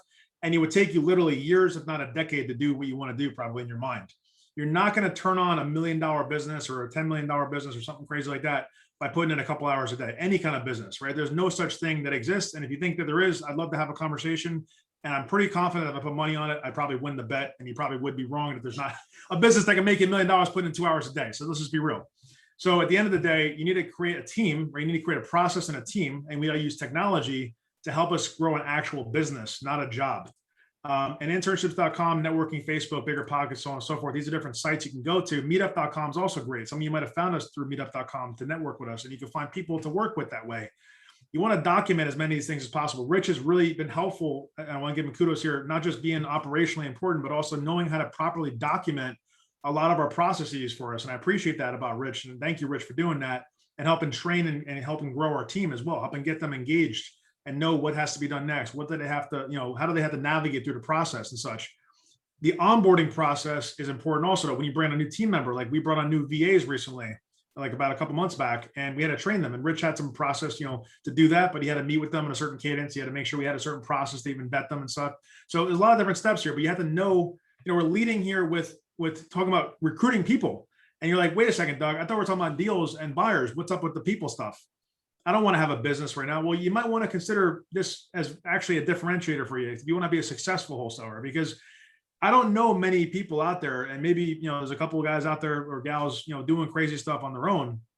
But I can pretty much tell you that the people I know that have 6 and 7 figure and 8 figure businesses doing wholesaling and other types of things like rehabs and stuff, they don't do it by themselves. Rich, do you agree or disagree on that? No, absolutely. And you don't have to start with everything.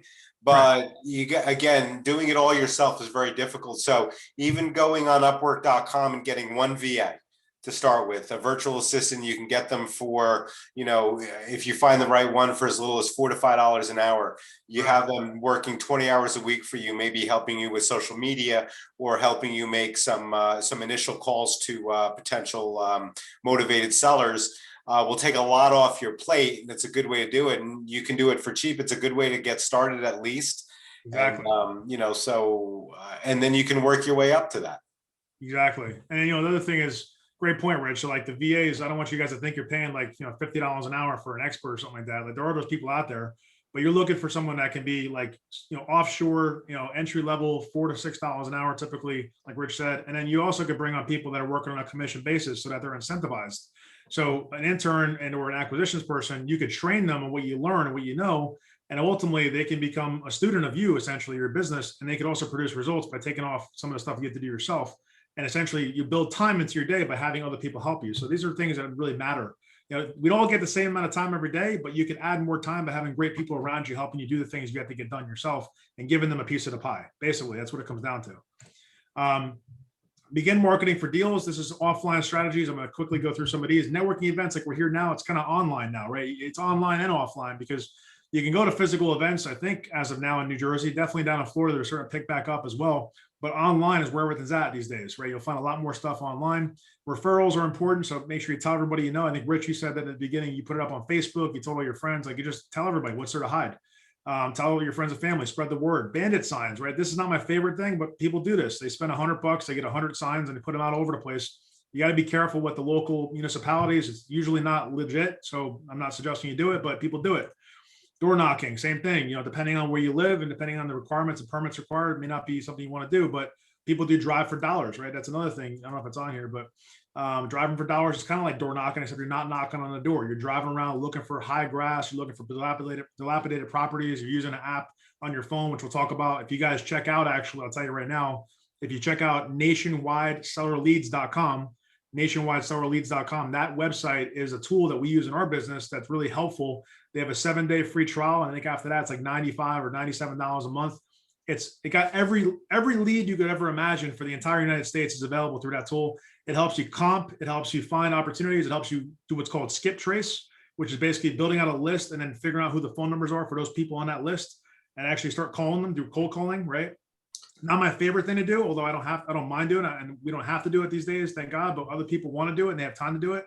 It's a very inexpensive way in terms of money, but also time. It's super expensive in terms of putting in the time, but it works, right? People do deals off of just cold calling. Yeah, that tool is a very good tool, especially if you're starting out and maybe you don't have a lot of money. You can do that. And as far as the calling off that, like the cold calling, that's maybe something that you would hire a VA for, or possibly an acquisitions person to do those calls for you and to at least vet them out before you get on the phone with some of these guys. So, it is a great tool. I was just about to bring that up and then you mentioned it. So, check it out if you can.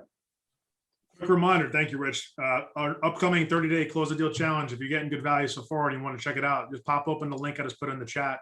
It's flipmoredeals.com/30-day challenge, and that's coming up on Monday, coincidentally. So we didn't really plan exactly that, but it just happened to work out that way. We have one going on right now that started at the end of May. We're gonna be doing those every few weeks. Right now, it's $100 to sign up, and what that does is it gives you 30 days of focused attention with our company, with us, people that are here and people that aren't here, additional folks. Also creates a community of focused accountability. And there's no like sales pitch after that. It's just $100 for the 30 days. If you have interest in pursuing something, we can look at that, but it's not for everybody to go after that and go beyond. So check that out when you can, but we're going to continue going through the content here. So go ahead and talk about, let's see, marketing for deals. Rich, we just talked about nationwide seller leads. Why don't you talk about some of these other ones real quick? Yeah. So, again, another great thing you want to do is, set, and which I did when I first started is, be able to set up your website. I don't know if we have an affiliation with them, Doug, or if they go to jdlventures.com/websites, we have an affiliate relationship with that company. I think there's a discount available. At least they told me there was. So check that out. And you'll get a better price, I think, going through this link. And right. So if you're going to be marketing on social media, whether it's through Facebook advertising or just organic, stuff like that, or even when you get your word out to everybody else, you need somewhere to send people to, and this is where you send them to. And it's great because they can see all your information. It's easily editable. I did it, and I'm really not good at that stuff. And that way people can put their name, their information on there. You get notified immediately, and all of a sudden, boom, you got a warm lead. There you go. Make the phone call, and then your negotiation skills come into play. You get it at the right price. You get under contract, and there you go. You've got your first wholesale deal possibility right there. So to be legitimate, you really kind of need a place and a website to send them. So it's very important. Very cool. And you want to talk a little bit about pay-per-click? What are some different, you got Google, right? Facebook. Yeah. I mean, I never really did. I know you'd be better to talk about that. You've done that more than I have. Sure. Basically, yeah, no problem. So you got Google AdWords and you got Facebook ads. The challenge with both of those is that they get expensive. It's very competitive. It's essentially through like an auction process. So we don't recommend that to people that are brand new, especially. And also, even if you're not brand new, you could be overpaying. Like we've spent, tens of thousands of dollars on pay-per-click ads over the years. And so it's a really, expensive way generally to get leads, but, you could try it. You could do it on a smaller scale. Facebook ads are challenging also because a lot of, things you can't do with advertising on Facebook due to the housing restrictions and laws and stuff like that Facebook has and the policies they have. So just, check that out, but it's not our favorite thing to do. And just real quick on that, Doug, really quick, just so just so the people out there know, you are correct on Facebook advertising, but one of the things that Facebook does have is they do have people that will, and and I've talked to them. You set that meeting up with me, where they'll actually help you and guide you through the any kind of issues or whatever questions you have on doing Facebook ads. And they will help you with that. So I'm not sure how, Doug, you set me up with Sean, but he was extremely helpful for me to understanding how to Oh, yeah, how to do Facebook ads. Facebook was a Facebook business Facebook business or something like that, or Facebook business management or something. They have like a team that helps with that. There's another guy that we're gonna keep it off of this conversation here, but Rich, you and I reminded me we got to follow up with that gentleman, Chris. I'll leave his first name about that, because remember we talked about the digital bandit signs. People can look up digital bandit signs if they want, but that might be something we're pursuing for us. Yep. Let's follow up on that. But anyone who's interested in more about that, we can have a private conversation. Realtors are your best friends, right? Quote unquote, because really this is what a lot of we focus on in terms of getting people started if they haven't had experience. Rich, why would a realtor be my best friend in this business for finding deals? Tell me a story about what you started with. Well, yeah. So that's how I got my first deal. I actually went on Bigger Pockets and I was looking to network, and I was like, let me put up realtors. And I see a guy who's in Monmouth County, and I figure a realtor that's looking around Bigger Pockets is probably an investor type friendly realtor. So, I hooked up with him, told him what I was looking for.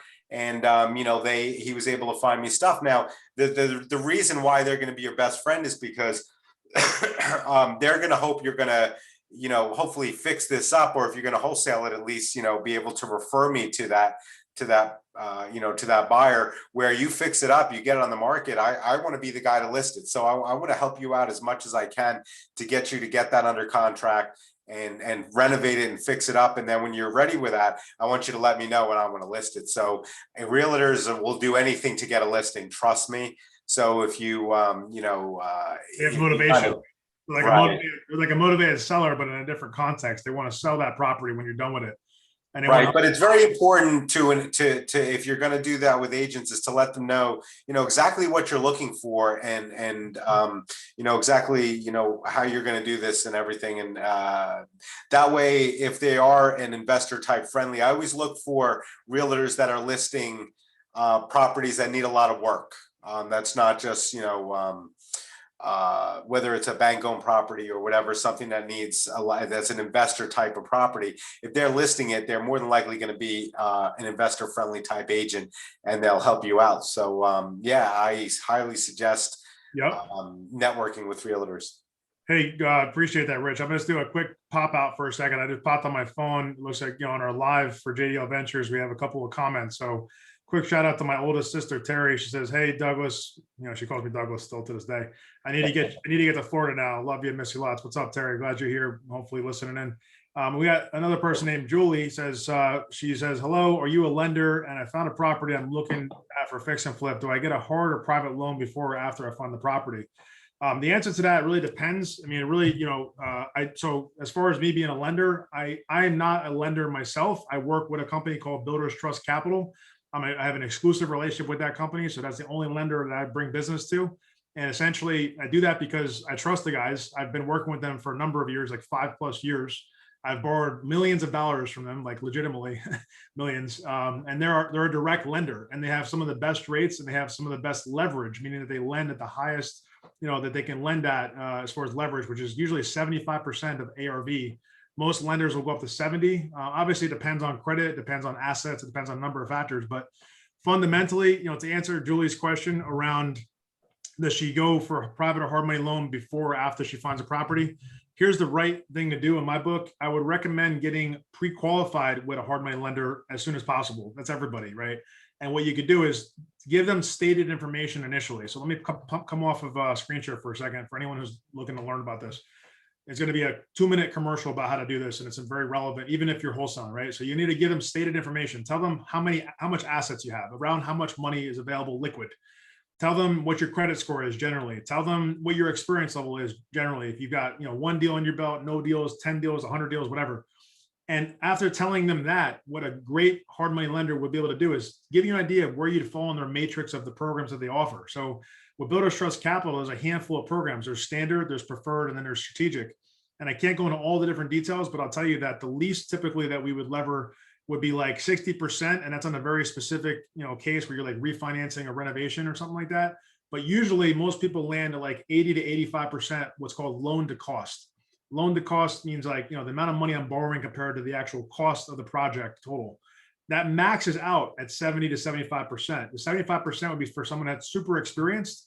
I'm going to admit a Javier in here. Looks like he just popped on. So, the higher leverage programs are typically available for people that have a lot of experience. The lower leverage is usually for a difficult deal or for something that, someone that doesn't have any experience at all. So you could still get the capital, but it's not going to be as much, basically. It just really depends on those factors. And it depends on your credit worthiness, because just like any other lender, like a bank or a credit card or whichever, they need to make sure you're not going to default on the loan. You're talking about hundreds of thousands of dollars. And yes, it's an asset-based loan, but it's also going to be something that you're responsible to pay every month if you're doing interest payments every month. Now, we at Builders Trust Capital, at the company I'm working with, we can basically, roll those loan payments into the loan as long as the loan can support it, which makes it easier from a cash flow perspective as well. You don't have to worry about having the carry costs for the interest payments, which is really nice. So there's pros and cons, obviously. I'm not saying it's the best thing for every single deal, but to answer Julie's question, my recommendation is to get pre-qualified before you buy a property, before you even look at properties, even potentially get a pre-qualification, know that you're set up. If you're looking to fix and flip, understand what you're able to buy. Just like when you go to get a house, right? When you go to pre-qualify for a mortgage, it's the same concept. Get your mortgage lender on board before you start shopping for houses, same concept. But in this case, we're looking at investment properties. And then once you actually have a deal that you want to buy, go into contract and bring that contract to your lender that you're already pre-qualified with and say, hey, look, I want to buy this property. What would the terms be on this particular property based on what you know about me already? Because I'm in your system. And what's going to happen is you have a higher probability of closing that loan within a couple of weeks versus a month or so, because you've already gotten most of the heavy lifting out of the way with your pre-qualification versus having to go through from the beginning and get pre-qualified on the spot when you need to have a loan on the table. That's not where you want to be. So again, pre-qualify before you find a deal, then go actually get the deal approved with a hard money lender. Again, Builders Trust Capital. You can send me an email at douglas@builderstrustcapital.com.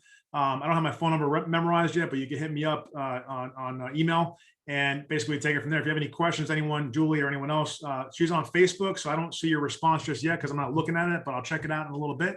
And I want to welcome Javier real quick. So what's up, Javier? Long time no talk. You want to do a quick intro, man? Just give us like a 30-second. You're on mute right now. Tell us a little bit about what you're doing and what you're looking to do, maybe. You're on mute right now. You're on mute. I don't know if you can hear me now. We're good. We're good. Okay, yeah.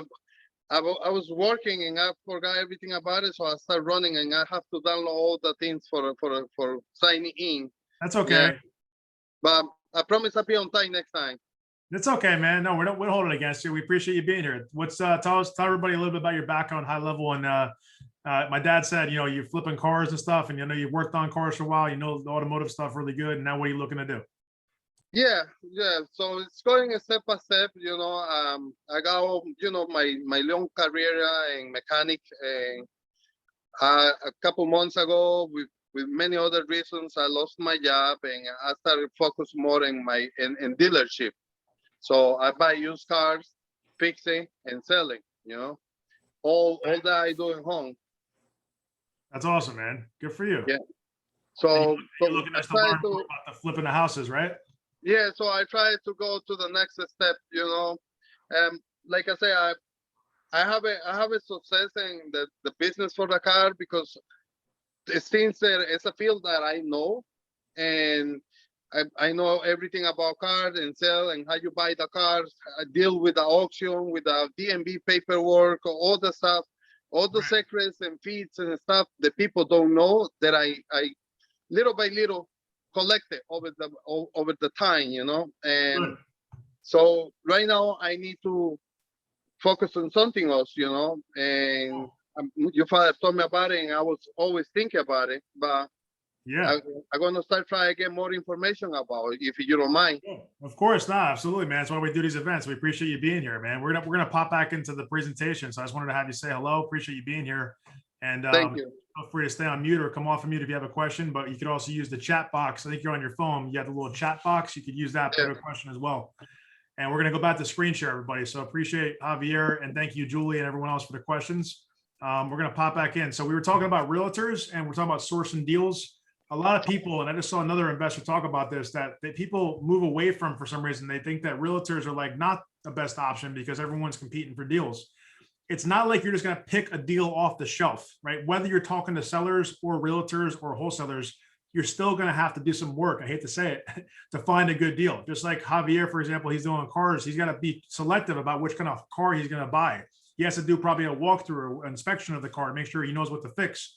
And then he figures out the value of it and stuff. So it's the same concept. Like, it doesn't matter what kind of business you're in. You have to do some due diligence usually with what you're trying to buy if you're trying to sell it later. So in this case, realtors are going to still help you source deals. They're going to help you also comp deals. So to Rich's point, he gave a story, and it's just a really good success story. One of his first deals, I think, was from that relationship. And to this day, you still know the guy. So that's great. Yeah, and just one thing I want to add on there really quick too, as far as realtors. So if you're going to go through a realtor and you're going to make some offers on things like that, through that, one of the things you're talking about getting pre-qualified for a hard money loan is, if you can do that, they can provide you what's called a proof of funds. Right. Which now some realtors and myself, so if I'm going to make an offer on an investor's behalf, they're going to require probably a proof of funds. I want to know that you're covered, and the lender will be able to do that if you're pre-qualified. Exactly.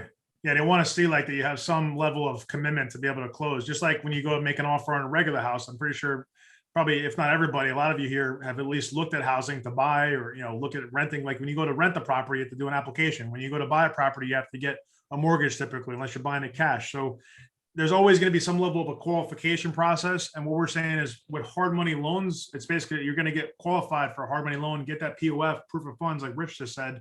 And that's like your ticket to get access to more opportunities, because people will respect you as a buyer more. And notwithstanding the fact that if you have a bunch of money sitting around your bank account, you can show them a bank statement and say, look, I'm cash. I'm all cash. I got a brokerage account. I got my checking account, my savings account, my IRA, whatever it is. If you have something to show them that's proof of funds, they're going to be more excited to talk to you about what you're looking to buy. If you have nothing to show, they're going to kind of push you to the side and say, hey, forget about this. You're not even serious about buying. For sale by owner, as obviously, people talk about FSBO, for sale by owner, they're profitable, and it's really, they're few and far between these days, though, as far as what's available online, because they get like ransacked by every investor, and they probably get 20 or 30 calls a day, I bet. In fact, I have a piece of land that I own in St. Augustine that I bought a while back, and I put it up on the internet for sale by owner for a ridiculously high price, just to see what kind of results I would get.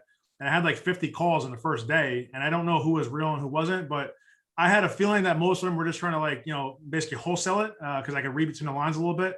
And there was a couple that were serious, but it had a lot of different things. So I learned a lot about the property by just doing that, though.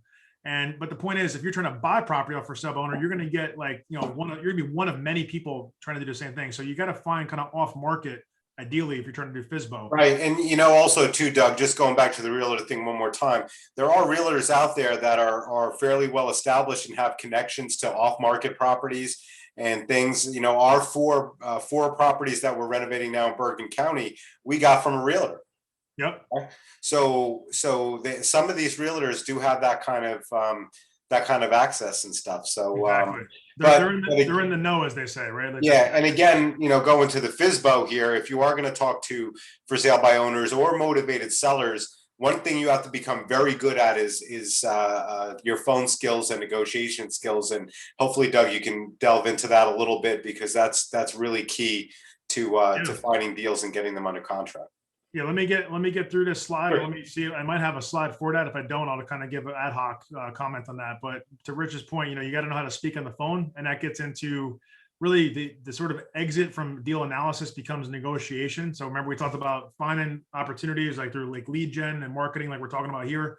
That leads into deal analysis with runyournumbers.com, right? So you could use nationwidesellerleads.com. You could use these different strategies and other ones we talked about to generate leads. And then to take those leads that come into your inbox or your phone calls, you have to analyze them, use runyournumbers.com. And then from that point, you then know how to make an offer. You have to know how to make an offer, right? So making an offer is scientific, but it's also somewhat of an art form, to Rich's point. You have to know how to speak the jargon, how to speak the language of real estate. And if you've never bought a house or don't know much about houses, you're going to have a lot more challenges. If you've never done investment real estate, you don't want to talk about like ARVs and wholesale flips and all sorts of stuff to a regular seller. Neither do you want to talk about that necessarily to a realtor. So you got to have, what words do you use and which ones don't you use is very important. And it will either give you credibility or take it away from you, basically. So anyway, let's talk a little bit more about that as we get through some of these additional slides. I see someone else has joined. We're going to give them a chance to say hello in a minute. Bigger Pockets, Facebook, Meetup, and other sites also have leads on them. So there's wholesaler leads on those sites as far as people posting deals. There are real estate agents that say they want to source deals for investors that you can reach out to literally raise their hand and say, I work with investors, right? There's some great wholesale brokerages in Florida that I'm working with down here. So again, if you have a question about that, we can follow up offline. Finding other investors to co-wholesale with is also a strategy. So if you're looking to wholesale flip, like we're talking about tonight, you may want to just find someone else that has a deal. And then maybe you have an investor, right? You have a buyer, you have a person that wants to take over the contract. And now you do what's called a co-wholesale or joint venture wholesale. Okay, that's another strategy you could do. That we've done a bunch of those. It's most of what JDL has done in the past, actually. Processing seller leads, we recommend staying organized with a CRM like Podio or HubSpot. This will help you keep everything on track. So when a lead comes in, you want to track it somewhere, just the address, the name, the phone number of the seller, and anything, any details, the beds, bats, all that kind of stuff you want to track somewhere. It can go through email. If you use that website we talked about, jdlventures.com/websites, that system, right? That website system that you can look at there will actually not just give you an email, but they'll integrate with different CRMs and stuff to take the data from the actual system into your back office CRM. So it's pretty cool too. You want to use a script, even if you're an expert. So some of you may feel like you know how to talk to sellers, you know how to talk like just normal, you're ad hoc, you don't mind, talking on your feet, but even still have a script or a reference guide in front of you so you know what you're saying. And then you want to leverage those virtual assistants that we talked about earlier and other team members to help you do this. Ideally, use the spreadsheets or deal analyzer. That's really today's comment is runyournumbers.com, right? That's my It's free. It's free initially. There's like a small fee if you go over like 20 or something like that, reports a month or something. It's like $5 a month, I think, or something crazy small like that. It's way better than spreadsheets because it actually is kind of like a spreadsheet built into a web interface. That's even better than a spreadsheet. It's very dynamic. The reports are shareable. It's really, really cool. Track your metrics and continuously improve. That goes without saying. Again, we're not going to talk too much about some of these things because I think the audience here, in fact, if you guys could, tell me and I just want to see, and don't be afraid to tell me if you want to tell me how many deals, maybe give me a number of deals you've closed, or if you've said none, or you're still beginner, you want to say beginner, what do you want to say, Rich? Beginner, intermediate, intermediate, or expert? What do you want to use? Yeah, any of those three, just basic, that's all. Beginner, intermediate, or expert. Why don't you give yourself a quick rating about what you know about wholesaling and real estate investing real quick. Just put that in the comment for me so we have an idea of who's here. And then we can kind of tailor the rest of the next 30 to 45 minutes we have to make sure it's relevant for the group. I think we have a lot of newer folks here. I'm not sure though. So it would help to know if you're not brand new and you're looking for something specific, put that question in. If you are brand new and you need help with some of the basics, we'll spend more time there. Okay, so the fortunes and the follow-up. And basically that's not just a real estate thing, that's in every business, I think, right? You have to follow up, and then follow up again until someone tells you no. Some people say until someone calls the police on you for calling them so much, then you keep following up. But it depends how far you want to go. It's up to you. 5 to 7 touches on average in most businesses, including real estate investment and real estate in general, to get a yes is typical, right? 5 to 7 touches. So you don't just call once, you don't just text once or email once. You got to continuously follow up and remind and follow up because people get busy. They forget about it. I've had plenty of conversations, even with, investors, private investors, lenders and such. I have to follow up multiple times just to get them to respond to my question. If they want to jump into a deal with me or something like that, I need to follow up with them. And it's not like I'm trying to be annoying, but I just want to make sure they got my message, that they hear me, that they see it, that they have an answer, yes or no. I'm not looking for just forcing them to say yes to anything. Nobody I talk to, I expect this to automatically say yes. I want them to just hear my message and tell me yes or no, right? I want to know there's finality to the conversation. And so that's kind of just a summary there about some things. Marketing deals to cash buyers. We didn't touch upon the deal analysis. We can go into more of that in a little bit. We're not going to be able to do a deal analysis tonight, but I recommend, again, runyournumbers.com. That's all you really need to know right now. And then we could talk about anyone that wants to jump into the 30-day challenge. We can go through the specifics of that. But when it comes to the wholesale exit strategy, right now we're getting into exit strategy. We've got this deal. We've analyzed it. We've negotiated a great deal. We've got it under contract. What do we need? Well, we need an investor buyer, a cash buyer, or hard money buyer. But now, cash buyers also call themselves cash buyers even when they're using hard money. Why is that? Well, it's because hard money operates very similar to cash. Hard money is not typically, it's not a structure where any sort of owner-occupied scenarios can occur. It's only non-owner occupied, meaning that you can't live in the property, and investment real estate. That's what it's designed for. And they typically close within 2 to 3 weeks. We at Builders Trust Capital, the company I work with, closes within 2 to 3 weeks also. We have high leverage, like I mentioned. But the fact is, we want you to operate as quickly as cash so you can have the benefit of being quick and cash closing so you can get better deals, right? You get good deals for closing quick. It's a whole incentive here. If you're dealing with an investor, like you're wholesaling, you want to be dealing with those kind of people. You don't want to be dealing with anyone who's using a mortgage, for example, or doesn't have any access to capital. That doesn't work for you. Now, they want exclusivity though, right? That's what people that are investors that are buying renovations and that are buying wholesale, flips or holds, they want exclusivity. They want to feel important because they deserve it. They have cash, right? They want to buy with cash. They want to close quick. And it's very competitive. So they need to feel even more exclusivity. So the recommendations we make here to be a successful wholesaler in this process is not to just blast it out to the whole world all at once. That's not the best strategy. In our business, we've refined this and we're continuing to refine this even further to qualify and qualify again and vet and qualify and vet and qualify back and continuously refine the people on our list, because we need to have our preferred buyers. We need to call and text them first. Then we need to text the buyers that you have numbers for besides the preferred buyers, the people that you know that have given you POFs, for example, proof of funds letters, or giving you checking statements showing that they have cash. Those people are the ones you call and text first. The people you've closed business with, the people you met personally, shook hands with, that you know their last project.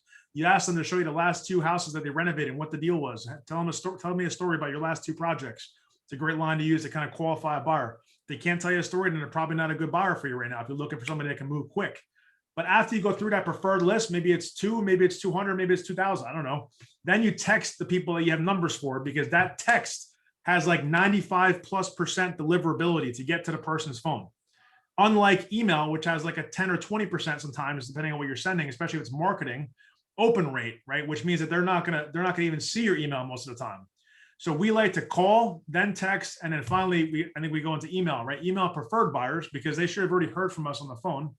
But I want to tell more people about it before I take the time to create an email. So I don't want to email until I tell everyone about the deal. As I'm telling the preferred people about it, they can start doing due diligence. They can look at my run your numbers report. They can see what everything looks like. And then I'm simultaneously emailing people that are other folks, including, I'm texting the people, the other folks, and then I'm going to email the details as needed. As inquiries come in for people that are interested, I'm going to email them the additional information. And then once I get through that list, as I'm managing those conversations, I'm going to email everybody else on my list of investors. I'm not going to just continue, talking to the same people. I want to tell everybody about it, but I want to do it in a certain sequence. Now, just really quick, I just want to step in there, going back to where you talked about the CRM system, which is like a Podio or a HubSpot. That's a great place where you can put all of these buyers and create your list. And actually you can use that to send them emails, and you can segregate them into areas that they buy.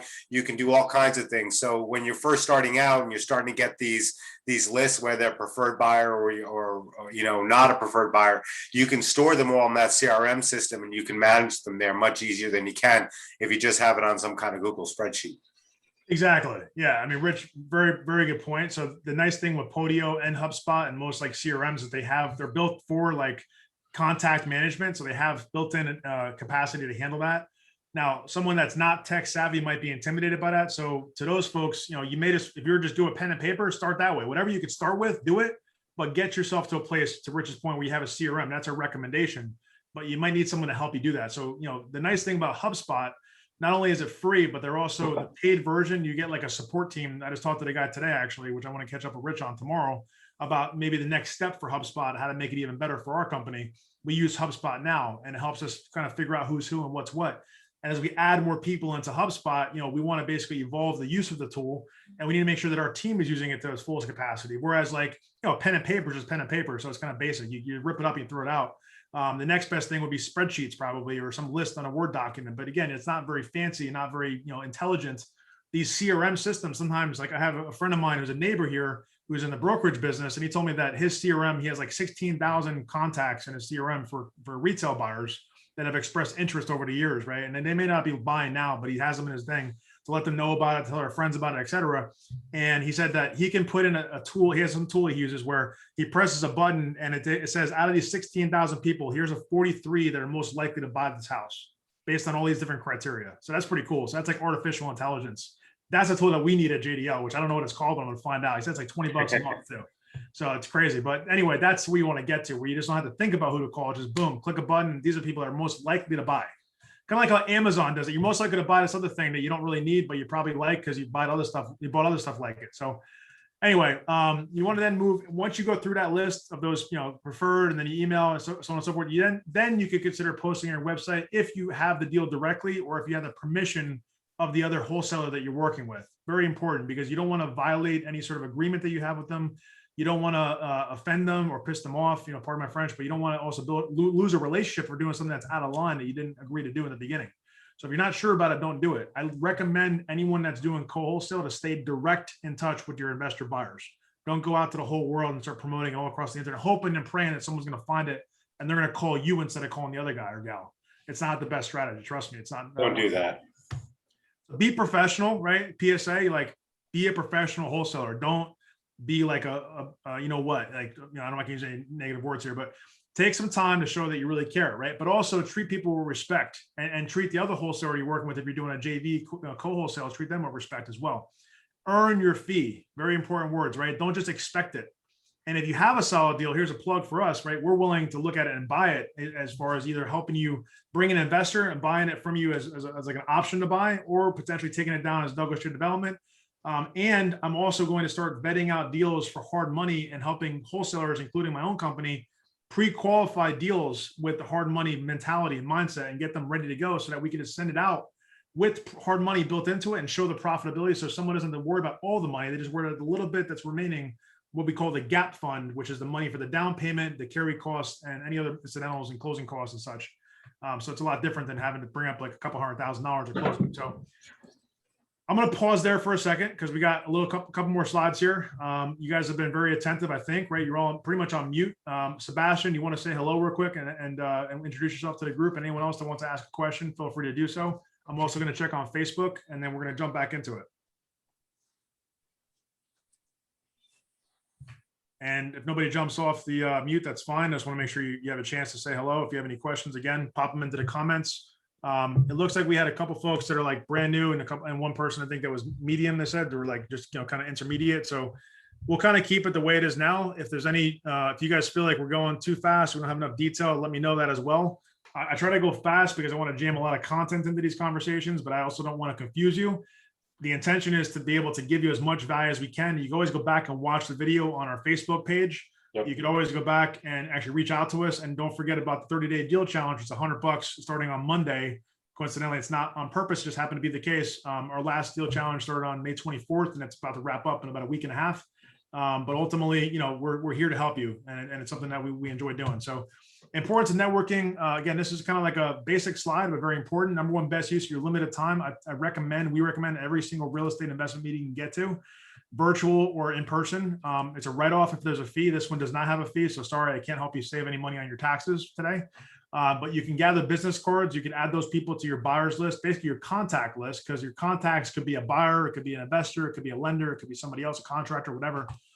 And you want to build relationships. You want to follow up, right? We talk about follow up. So this is where networking on the exit strategy side of wholesale really is powerful. So it's not just about getting a name and a phone number and an email. You need to understand who these people are and how they can bring value to your business. So talk to them on the phone. Have someone in your office talk to them on the phone. Send them an email. Check in with them. Have a meeting with them if they sound like they're really promising. Set up a lunch appointment. Set up a coffee appointment. Whatever. Be careful. If you're worried about COVID, I get it. But maybe do a video call. Right? Do a video meeting. I had one of those yesterday with somebody. So leverage the networks of the people you know already. So, for example, my father, thank you for, inviting Javier. Javier and I know each other for a little while. Him and my brother, friends and stuff like that for quite a while. And I've known him for probably since I was a kid, I guess. I don't know how long, but it's a long time. And, so it's someone like him. I wasn't expecting to be here, but that's awesome that he's here. And that's because people, around us, the networks of people that we know have other people that they know, and they start introducing concepts and different things. And it's very synergistic. So don't be afraid to tell people about what you're doing. Be proud of it. Be excited about it. And who do you know who knows somebody is a common question we ask. Find at least one way that each of your contacts can bring value to your business, right? It might not be a buyer every time. It might not be an investor. It might just be a referral. It might just be a realtor that has a contact that might help you list the property or whatever, or they have a contractor or they have an inspector or they have this or that, but take note of that. Paperwork that's needed. This is where we get into the sort of details. And again, this is subject to review of all your attorneys. That you have your attorney look at this and not give me legal advice. Again, financial advice. I'm going to say that one more time. The key documents, though, to wholesale successfully, you need to have an investor-friendly, and we'll talk about that in a second, purchase and sale contract, purchase and sale agreement, an A to B contract. Investor-friendly simply means that you have the right protections in your contract to be able to navigate out of it legally and ethically. Very important, right? You're not going to do something that's illegal. You're not going to do something that's unethical. Illegal means you're breaking a law. Unethical means you're breaking moral code or people's opinion of what is right to do in the world. So you're not going to leave a seller who's facing foreclosure hanging because you decided to buy their property for $50,000 too much. And now you've agreed to buy it and they're facing foreclosure and they're actually going to foreclose. That's unethical, right? That's probably borderline illegal. But you could make an offer to a seller knowing that their house is not worth nearly as much and showing that to them with data and explaining that to them and helping them understand why it's not worth as much and figure out a solution, whether it be you buying it or possibly listing the property, having them, listed with an agent. By the way, guess what? The agent that you talk to about buying deals that wants to help you sell your property might be a good referral source, referral agent, if that matter, for, to send that particular seller over to and help them solve their problem. What do you think the seller is going to say? They're going to say, "Hey, thank you so much. You helped me get my house sold. I know you couldn't buy it, but that agent are great." And you know what's going to happen? That agent's going to call you on the phone the next time and say, "Thank you." And say, "Let's get lunch. Let me take out to dinner, whatever. Thank you." And they're going to get you a deal the next time, right? It's going to be a win-win. Rich, you want to talk about that? Yeah. So especially when you're talking to either a motivated seller or something, some of these people, they do get quite a few calls from investors. So you have to say, how am I going to separate myself from every other Joe Schmo that's calling them? And I always tell people, try to add value, see where you can honestly help them. And sometimes the buyer, it might not be a wholesale deal for you, but help them anyways. There's different avenues, or if it's a foreclosure, maybe they don't know about foreclosures and they're a little bit scared about it. Maybe you can educate them on that. So if you can do that and give value to them and help them, they're going to be much more willing to possibly get you that deal or have you part of that foreclosure. To get you on the next one kind of thing. Like, hey, I can't get this one done, but here I got a buddy of mine that can help you sell this or get this sold. And then that buddy of yours happens to be now, even they're further down the line of being a great relationship for you because you just help them make money. And the seller sold their house, and now you got a strong relationship with your friend who's a real estate agent. And then maybe even your real estate agent guy can pay you a little bit of a referral fee for something like that. So you never know. Yeah, I mean, stay compliant. I'm not, Rich. Yeah, I understand. Stay above board, but yeah, to your point, if I think officially you got to be licensed, but check with your attorney about that. But good point. You can get referral fee or just a nice dinner or whatever's allowable. Basically, is what it comes down to. But to your point, Rich, yeah, it's a win-win, right? It's got to be a good scenario for everybody. The simple assignment form, that's something as well that's important because that's going to help you take the contract that you just signed with the seller, and you need to have the right to assign, which is in the state of New Jersey, from my understanding, the last time we checked with our attorney, was inherently allowed as far as assignment, unless it's explicitly stated that it's not allowed. Well, yeah, as far as I know, that any contract that doesn't state it's not assignable is assignable. But one thing I will tell you is that anything you're going to get from a bank, whether it's a foreclosure or short sale, is not assignable. Right. You cannot assign those contracts. So there are other ways to do that. I don't know if you want to talk about that, but we probably have some stuff here. Let's see. So yeah, we can't go into the legal complexities of it because we're not attorneys, and we also don't want to have anyone get hurt somehow by accident. But if you see here, for example, an LLC membership interest agreement, that's one way. If you structure the deal right with an LLC purchase, you could actually go into contract with an LLC with a certain structure and then sell the rights to the LLC. You could also have a straight purchase and sale contract with a cash buyer, a B2C contract, and have basically one contract to buy it from the seller and then a contract on standby, basically held in escrow by the title company until this contract performs. The second contract would be held in escrow and not be valid technically until this one first is sufficed. But it's a little more complicated. So again, that's like a double close. You got to be careful with that too. And another way of doing it is a joint venture agreement with a co-wholesale. So you could have a joint venture where you just simply say, "Hey, I'm going to have the right to bring this deal to my audience," and it's a legal contract. You sign it, everything like that, with the other wholesaler, and then you bring it to your people. And that's another way of doing it as well. DocuSign is a great tool. It saves you some time. And always talk to your attorney and have them provide you a review of your paperwork. That's a very strong recommendation. In fact, even if you have all your paperwork in place with your attorney, I still recommend on your first handful of wholesale deals to use an attorney, because even in the process of trying to do the project, do the project, but also do a wholesale deal, you need an attorney in the first few to keep you honest and make sure it's on track.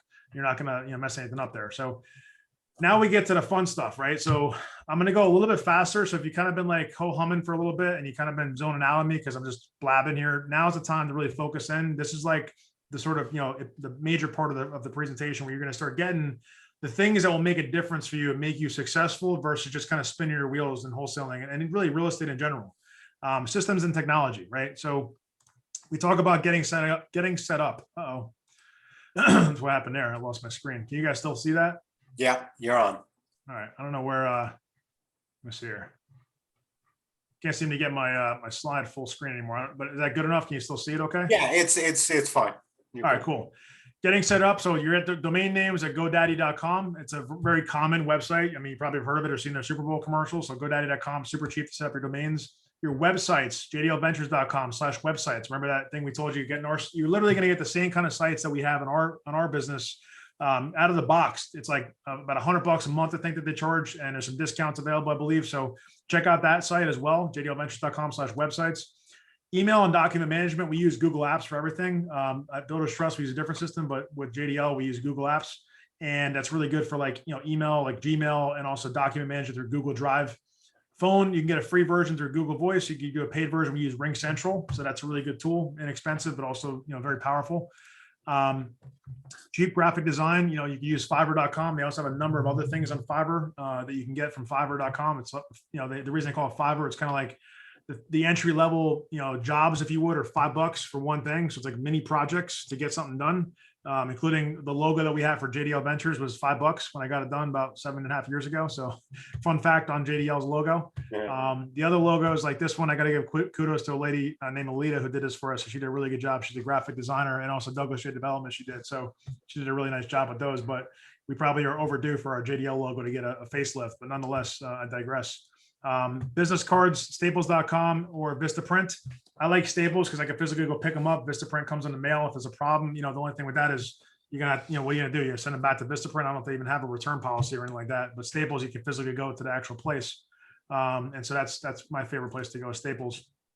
And business cards, by the way, are still a thing. Like even if you're doing mostly like virtual stuff, like when you're out and about, I always keep like 3 or 4 business cards in the back of my phone and like in the case, because I never know who I'm going to bump into. And more I'm finding down here, people that are not in real estate investing, that aren't in real estate at all, when I tell them what I do, they're interested in talking to me about something. So I usually have to have a business card to get that to them. It's my professional way of handing out my information. Go ahead, Rich.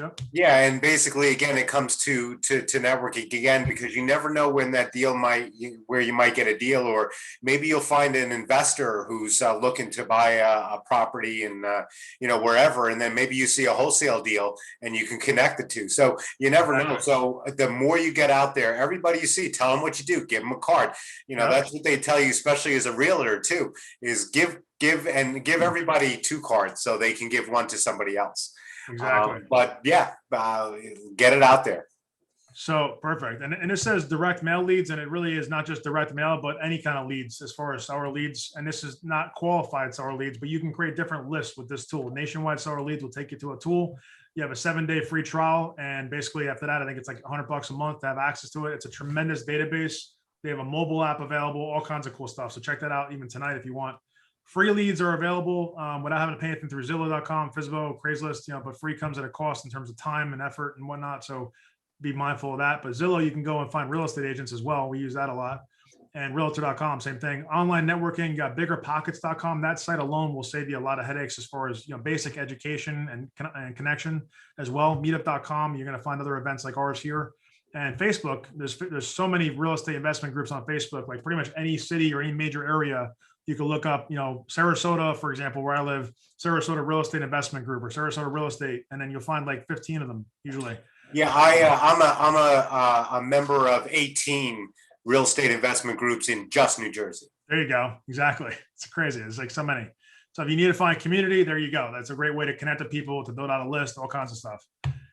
Somehow that just maximized. I don't know how that happened, but fine. Marketing your deals. So email marketing, we use MailChimp. MailChimp is free for the first, I think, 1,000 or 2,000 contacts. So plenty to start with. And then after that, it's like $10 a month for every 1,000 or something. It's SMS and text marketing. So that's something that we would like to talk to you about, because there's some compliance things you got to be careful with, that you don't get yourself in trouble. So if you had a question about that, we could speak to you. You got to get people to opt in to be texted. And if they opt out, you got to remove them, because otherwise you have troubles with the FCC and stuff like that.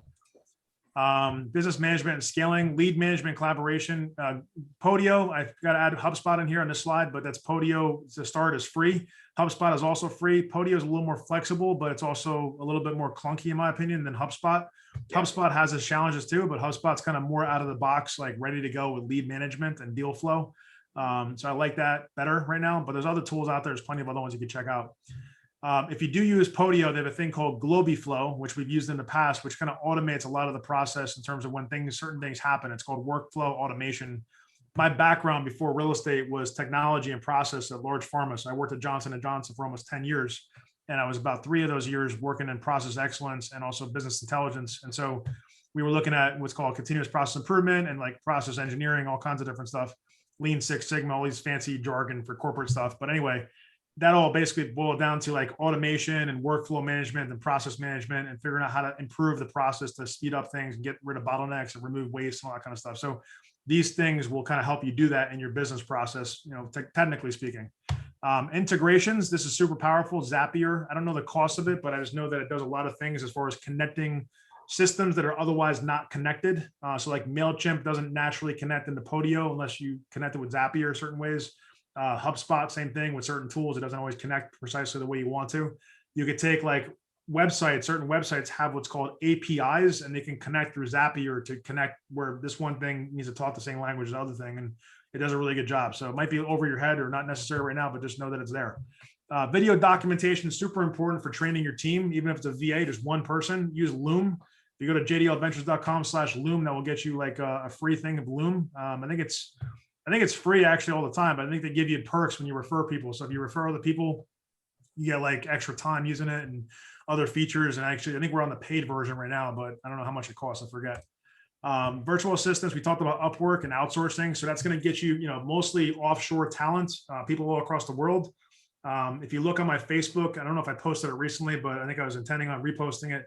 We've spent on virtual assistants alone over the past 7+ years, we've spent close to $200,000.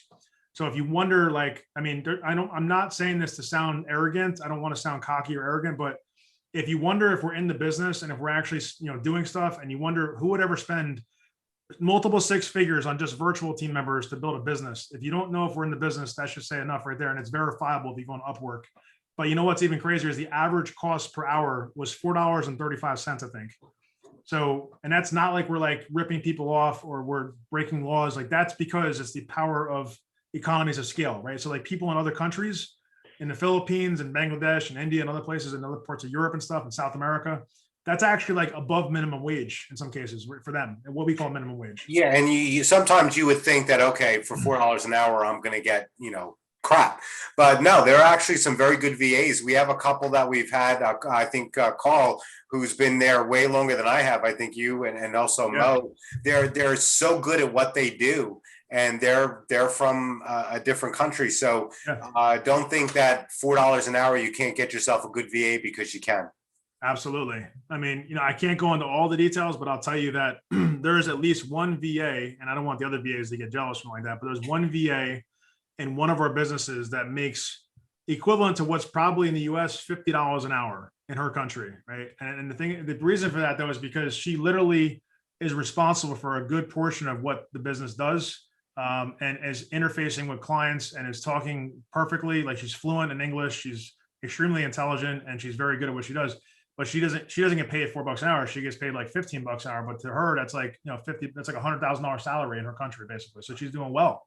And I want my team to get to that point where they can all do well like that in their country. And it's possible, right? With the right focus and attention. And we have a lot of opportunity ahead of us. But nonetheless, they know that starting off entry level, and if they don't have a lot of experience working in that industry, they're going to be expecting to get paid $4 to $5 an hour. Not 45, but 4 to 5, right? Like $4 or $5 an hour, just to be clear. So project and task management, we like to use Asana. There's another tool that we use in our construction business in terms of renovations called Builder Trend. You can check that out as well. It's a little more expensive. Asana is actually free, I believe, for the first, the way it sets up. And then if you want to get the premium version, it's maybe like, I think it's $10 a user or something like that per month, maybe more than that. But instant messaging with team, we used to use Slack. I got to update the slide. It's actually all through Ring Central now. So Ring Central has what's called Glip. And I'm not giving you too many things here, hopefully, but Glip is basically an instant messaging tool, a video conferencing solution. Like it's everything into one. And it's mobile app, it's desktop app, it's web-based. There's all different ways you can do it. And just everything's integrated. You got teams, you can build out different groups of people, different projects, all kinds of stuff. Literally our business, Rich, you tell me if I'm wrong here, but like everything communication-wise practically goes through either that or HubSpot, I think, doesn't it? Yes. communication, and then like tracking, like, you know, project status and stuff like that, that's done through things like Builder Trend or Asana. But as far as like everyday discussions, we use basically a combination of Ring Central and basically, what was the other one I said? I forget it, right? So many tools, I forget, man. I'm sorry. We use Ring Central, and we basically track practically everything through Ring Central. So that's what it is. But nonetheless, additional business building tools. Getting late, guys. That's why I'm probably losing my train of thought. Business building tools and services. So deal analysis, we talked about runyournumbers.com. And essentially, this is going to be a site that's popping you over to a tool called Deal Check. If you haven't found it by now, if you didn't go there. So that's what I believe to be the most powerful tool in the industry right now to do residential, single and small multifamily deal analysis, both fix and flips and buy and hold. And I don't have any interest in the company. We are an affiliate with them, but it's a free tool. There's probably a paid version, which we might get a couple bucks a month if you sign up for it, but that's what it is. Whoops, again, oh, there it is, popped over, I guess. .loop, there we go. For some reason, my internet or my screen is popping around a little weird here. So when I click on certain spots, it's like hyperlinked, and I guess certain spots aren't. Yeah. Signing documents, you can use DocuSign or .loop. That's really good for like getting a seller a contract right away on the spot. It's all about speed also. So if you want to be successful at wholesaling, you got to be super fast. You can't mess around, right? You can't slow down. You got to know how to navigate fast. And one of the ways is sending out contracts like while you're on the phone potentially. Yeah, you could pretty much have templates right into DocuSign. Boom, boom, boom. You throw in a couple of numbers. So you could literally, while you're talking to a seller on the phone, send them a contract. Right. Yep. Exactly. Somebody said that they have cold callers, I think, and that's probably from Upwork or something similar to that. So that's great. You can find people that do cold calling, skip tracing. You know, they could do acquisitions for you. They could do dispositions. They could do technical work. They could run your websites. We kind of have people doing all those different things for us that are mostly virtual in terms of offshore. Bookkeeping and accounting, QuickBooks is the tool that most people use. There's also a tool called Xero, I think, but we use QuickBooks. And then Manage HR is good when you have people that actually are employees and stuff and you have contracts and whatnot. Bambee.com is an inexpensive service that helps you keep all that and stay compliant and whatnot. Business credit is super important too, because you want to be able to start your business, but also grow your business. And a lot of times you need capital, and it's not like a hard money lender type capital. You want like lines of credit and things. Check out dnb.com to get your business profile set up. And then eventually you want to get it with fundera.com, another third-party company that we refer people to, because what they do is they look at your personal credit and your business credit and help you not only get the loans that you can get, but also help kind of cultivate new ones as you progress through your business journey. As you do more business and you start generating more income, they can look at helping you get more through different lenders that they work with. And they don't cost anything. It's actually free. They get paid by the lender, I believe. And then joint venturing to scale. So you can schedule a call with me, douglasjbeck.com. You could also reach out to Rich at jdlventures.com. We're almost done, but we're not done just yet, I don't think. But that's my website. You can see more about me personally and kind of learn more about our businesses. Putting it all together, timing is everything. Time is everything, I should say, and efficiency is key. So when you're doing wholesaling, like, you know, we talked at a high level, in some cases a deeper level. We gave you some strategies, we gave you some tactics, but really time is everything. So you got to be efficient and you got to know what you're doing. Put those systems and technology and people in place early so you can create some leverage. If you just go do it yourself and you try to do it without a system, without a process, without technology, you're probably just going to be very annoyed and very burnt out and tired, and you're not going to be able to like really grow fast or grow at all or get a deal closed for that matter. So I would recommend putting some stuff in place, not necessarily everything, but just some of those things, right? Pick and choose a couple of things that would add the most value, knowing what you're up against. If you have very little time, then it's more important to bring on somebody as a VA to help you add more time into your business.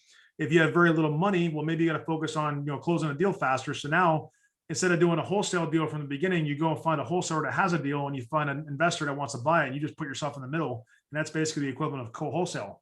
And now you just close your first deal. That's what I did 6 months in after hitting my head against the wall and doing 6 months of marketing and spending tens of thousands of dollars on direct mail and other kinds of stuff in the beginning. I couldn't close a deal because I didn't know what I was doing and I had no clue. And if I can go back and do it all over again, I would have done what I did when I closed my first deal, which is basically pick up the phone, call somebody that had a deal, tell them, look, I think I might have an investor for this, which I actually did have an investor. And can we put a contract in place where I have the option to buy this if I bring the investor, that I can close on it, or I could have an assignment, right, or whatever. We put the right paperwork in place, and then I put it out to my network, and then after like 400 people that I had met over the course of the first like 6 months. And by the way, that's important, right? Because if you're not meeting people, you have no audience to send this stuff to. So you're not going to have anybody to put it in front of. You need to have an audience, and that's super important. That's what a lot of people leave out in this business of kind of real estate investing and wholesaling, they don't talk about the people component. They focus just on the deals, and then they lose track of the people. They don't have any people to talk to. So you need to have somebody to share it with. And so I did that, and this is going back to 2014. And essentially, a couple weeks later, basically, after some walkthroughs and stuff and some negotiation, we were able to close the deal and made about almost $5,000 without ever stepping foot in the house. I spent like 3 hours on the property, no BS. Like I worked on it for like literally 3 hours. I was in Pennsylvania when I actually negotiated the deal over the phone. I went back to New Jersey, and like a couple weeks later, we closed. I picked up a check and I split the fee with the other guy, who was an experienced wholesaler who's been doing it for like 15 years and still doing it to this day. But he needed my help because he didn't have the right investor. He wasn't focusing on marketing to investors. He was focusing on buying deals because he also renovates houses. So you got to find out who you need and then work with who they need, right? And who you need, and then kind of match make, basically. Finding a virtual assistant to perform repetitive tasks, easy to train, find an intern acquisitions manager, pay for performance, and do deal splits potentially. Be willing to partner with other investors on deals. Paperwork, marketing, and networking are crucial. As we said, relationships will last whether or not deals exist. So, I mean, look, I'm not ashamed to say that right now deals are becoming more and more difficult to make happen, right? We just talked about a deal before where it wasn't necessarily the deal, it was actually the investor. But the fact is that we need to keep a relationship in place with that deal provider, that wholesaler, who also was a previous client of mine. I'm more concerned about keeping that relationship in place with him and helping make more deals with him than worry about the one deal that didn't close. But it's related, though, because I need to make sure that we get out of that deal and do it graciously and do it, respectfully, and have a reason as to why we could take some level of responsibility to help solve the problem. Now, the best thing that could happen since it kind of came back is for us to find an actual bona fide investor to take over. And guess what? When we close and he makes a bunch of money, we make some money. Like, this is a nice sized deal. Like, there's tens of thousands of dollars of a fee built into this deal. And he's going to be super happy when it closes. And I want to be the guy that brings him the investor to close because we've already had a bad experience. So that relationship can be salvaged and amplified in a positive way by me helping produce what I was supposed to do in the first place, which is bring the right investor. Now, it's not guaranteed, but it's my responsibility to do as best as I possibly can. So again, this goes back to the concept of relationship building. Do everything you can in your power, sacrifice some time doing other things to make sure you can salvage that relationship if you have a situation like that. But the deal may go away. It may not close, but we want to show that we put every foot forward and our best foot forward and did everything in our power to make this happen so that we can keep that relationship in place. And obviously the ones that don't matter, like the other side of it, where the people that didn't pull through, those relationships get eliminated. I'm not ashamed to say that. I'm not going to say the names of people, but this isn't the first time I realized after going back and looking. A couple of years ago, we had a similar situation with someone that was involved in this transaction. And it happened to be one of the people involved in the lending side. So for whatever reason, that particular company, I'm not going to blow them up on the spot here, but has an issue with bringing quote unquote borrowers to people's like my deals or companies' deals that don't actually perform. And that's not the business that we're in. And people that do that really don't deserve to be in the business. They don't deserve to have any right in doing any business, if you ask me, if they're going to do it like that. Because what are they benefiting from it? Wasting my time, wasting their time? How are they making money? What do they think they're accomplishing? I don't know.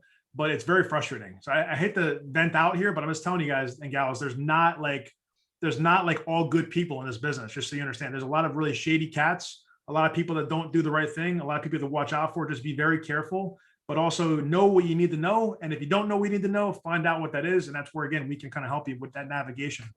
Constantly look for ways to improve in your business, including training, documentation, tools, processes, and ways to become more efficient. That goes without saying. But make the time. Like, if nothing more, do at least once a week, a review of your business. Do it once a day if you can, but if you do once a week, journal, right? Like, write stuff down. Rich, you write stuff down. I remember in the office, like, that was one thing I noticed about you. You just write down a list every single day, right? I'm old school. So I have a things to do list every day. I rank them in order of importance and I just go through the list, and I love to cross shit off. So I did that. I crossed it off, and hopefully by the end of the day, everything on my page is crossed off. But I always do in order of, of importance. But, just one thing I want to add here, and this is a lot of stuff that Doug's throwing at you, and this is all really good stuff. And I think the best way, if you want to be a wholesaler and you want to get started, the first thing you need to do, first of all, this is a business. This is not just, I'm going to wholesale deal here and there. This is an actual business. And the best way to start a business is to create a business plan. I've done that with every business I've had. So it's basically an outline of how you're going to do this, how you're going to become a successful wholesaler. So you can take a lot of the information Doug's provided with you, create, a business plan, and then you execute it.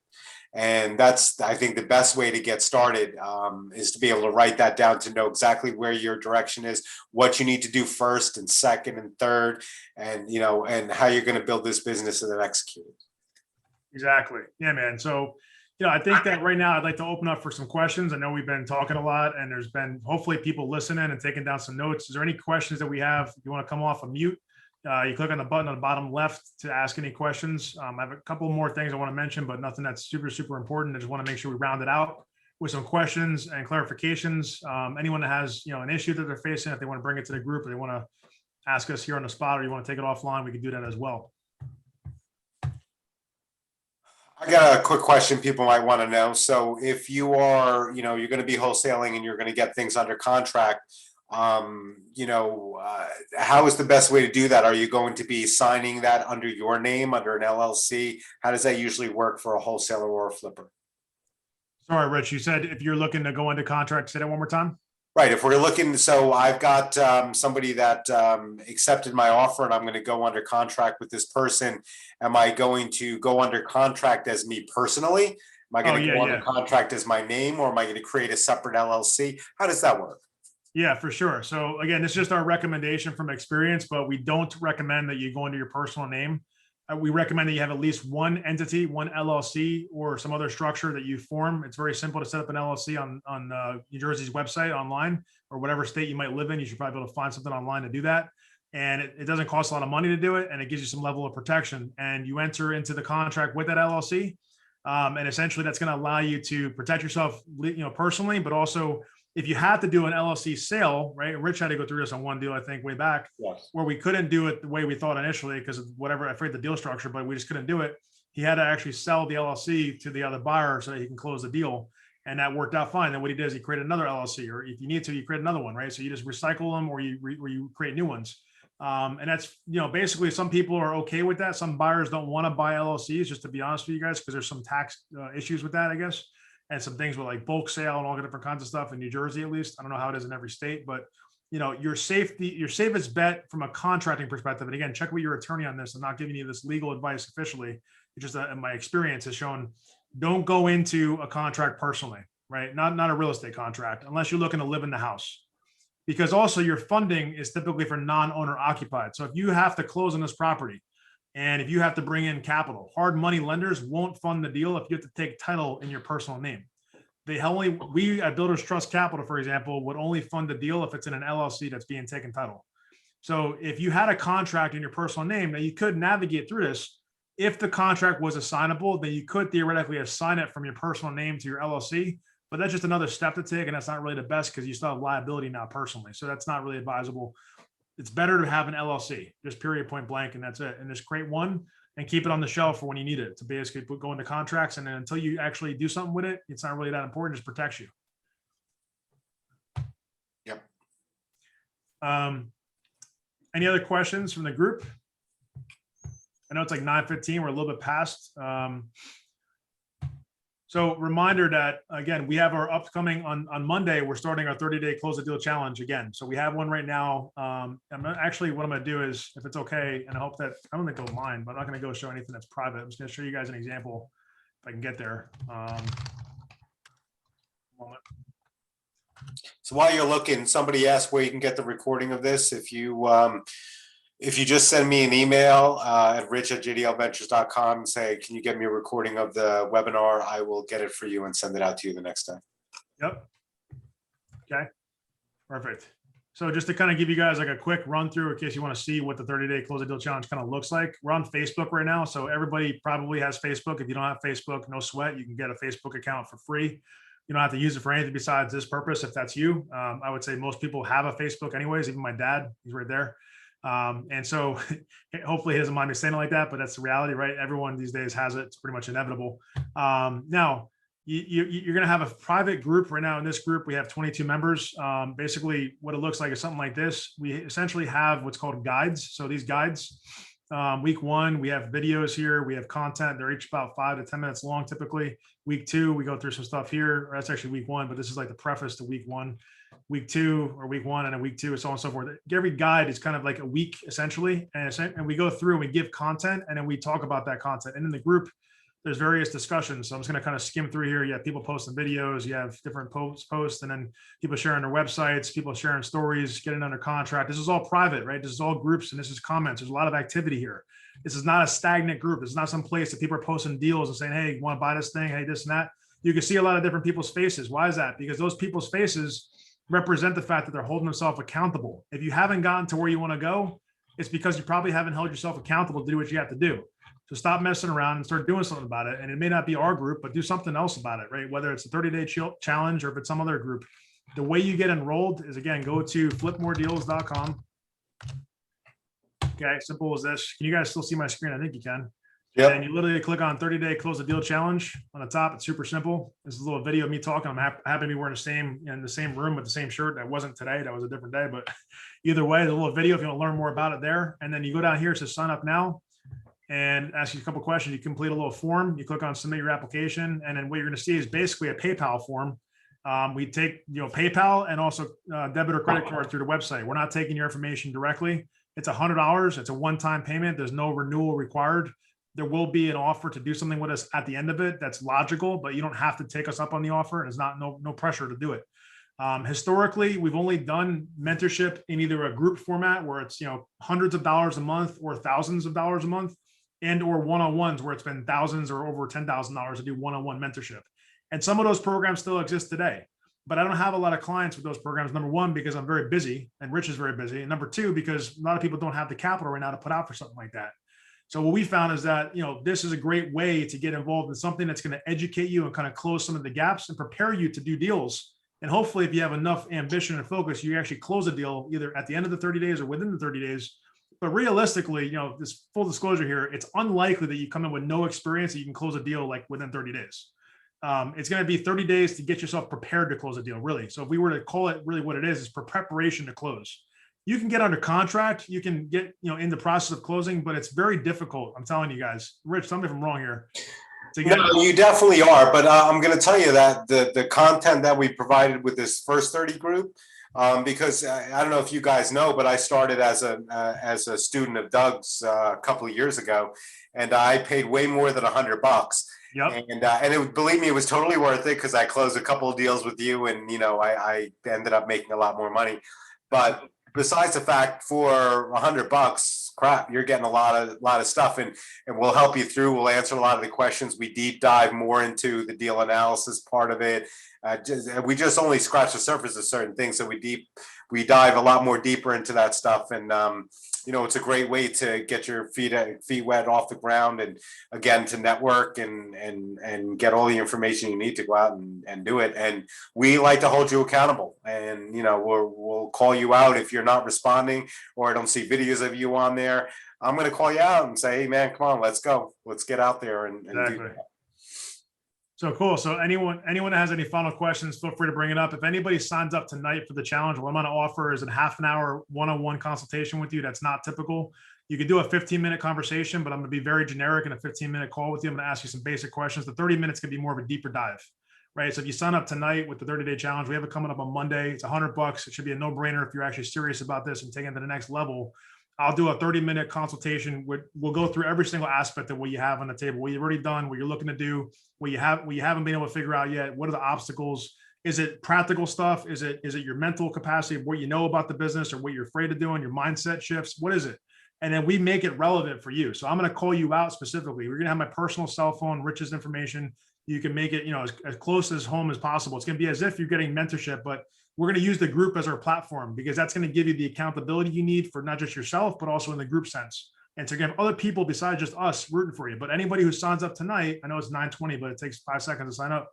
We'll get that 30-minute, bonus kind of call with me personally, right? And that's going to happen within the next few days. So ideally it would happen tomorrow or Saturday, the latest, because Sunday I try to be kind of with the family, and then Monday we're kicking off the meeting as far as the whole program here, the 30-day challenge. So again, tonight by midnight tonight, if I see a PayPal thing come through, you got your 30 minutes and then we're good to go. If anyone wants to do it after that, that's fine, but it just won't be an introductory 30-minute call, and that's fine. You can still do the challenge. You can do it the weekend or whatever. But with that being said, I think I got everything covered I wanted to cover tonight. If anyone has any final questions, now's your last chance. If not, we appreciate you being here. Rich, any final thoughts from you, man? No, I think we covered quite a bit of material. Again, I can send you the recording. It will be on, I believe, jdlventures.com. Facebook page, you'll be able to see that as well. And no, again, Doug, thanks a lot. I'm even every time I come on one of these things, I'm always picking up something new. I'm always trying to learn. I'm always trying to network. It's what you guys should be doing. So that's why I'm up at 9:23. Yeah, right. After a long day, man. Long week. Oh yeah, we're approaching hour number 13 here of my day, Oh, shoot. work day. That's right. All right, everybody. Thank you for being here. John, Thank you, guys. good to meet you, man. Thank you. Javier, Good to meet you. Jesse, Sebastian. See you guys. Thanks, guys. Be good. Mr. Beck, see you guys. Have a good night.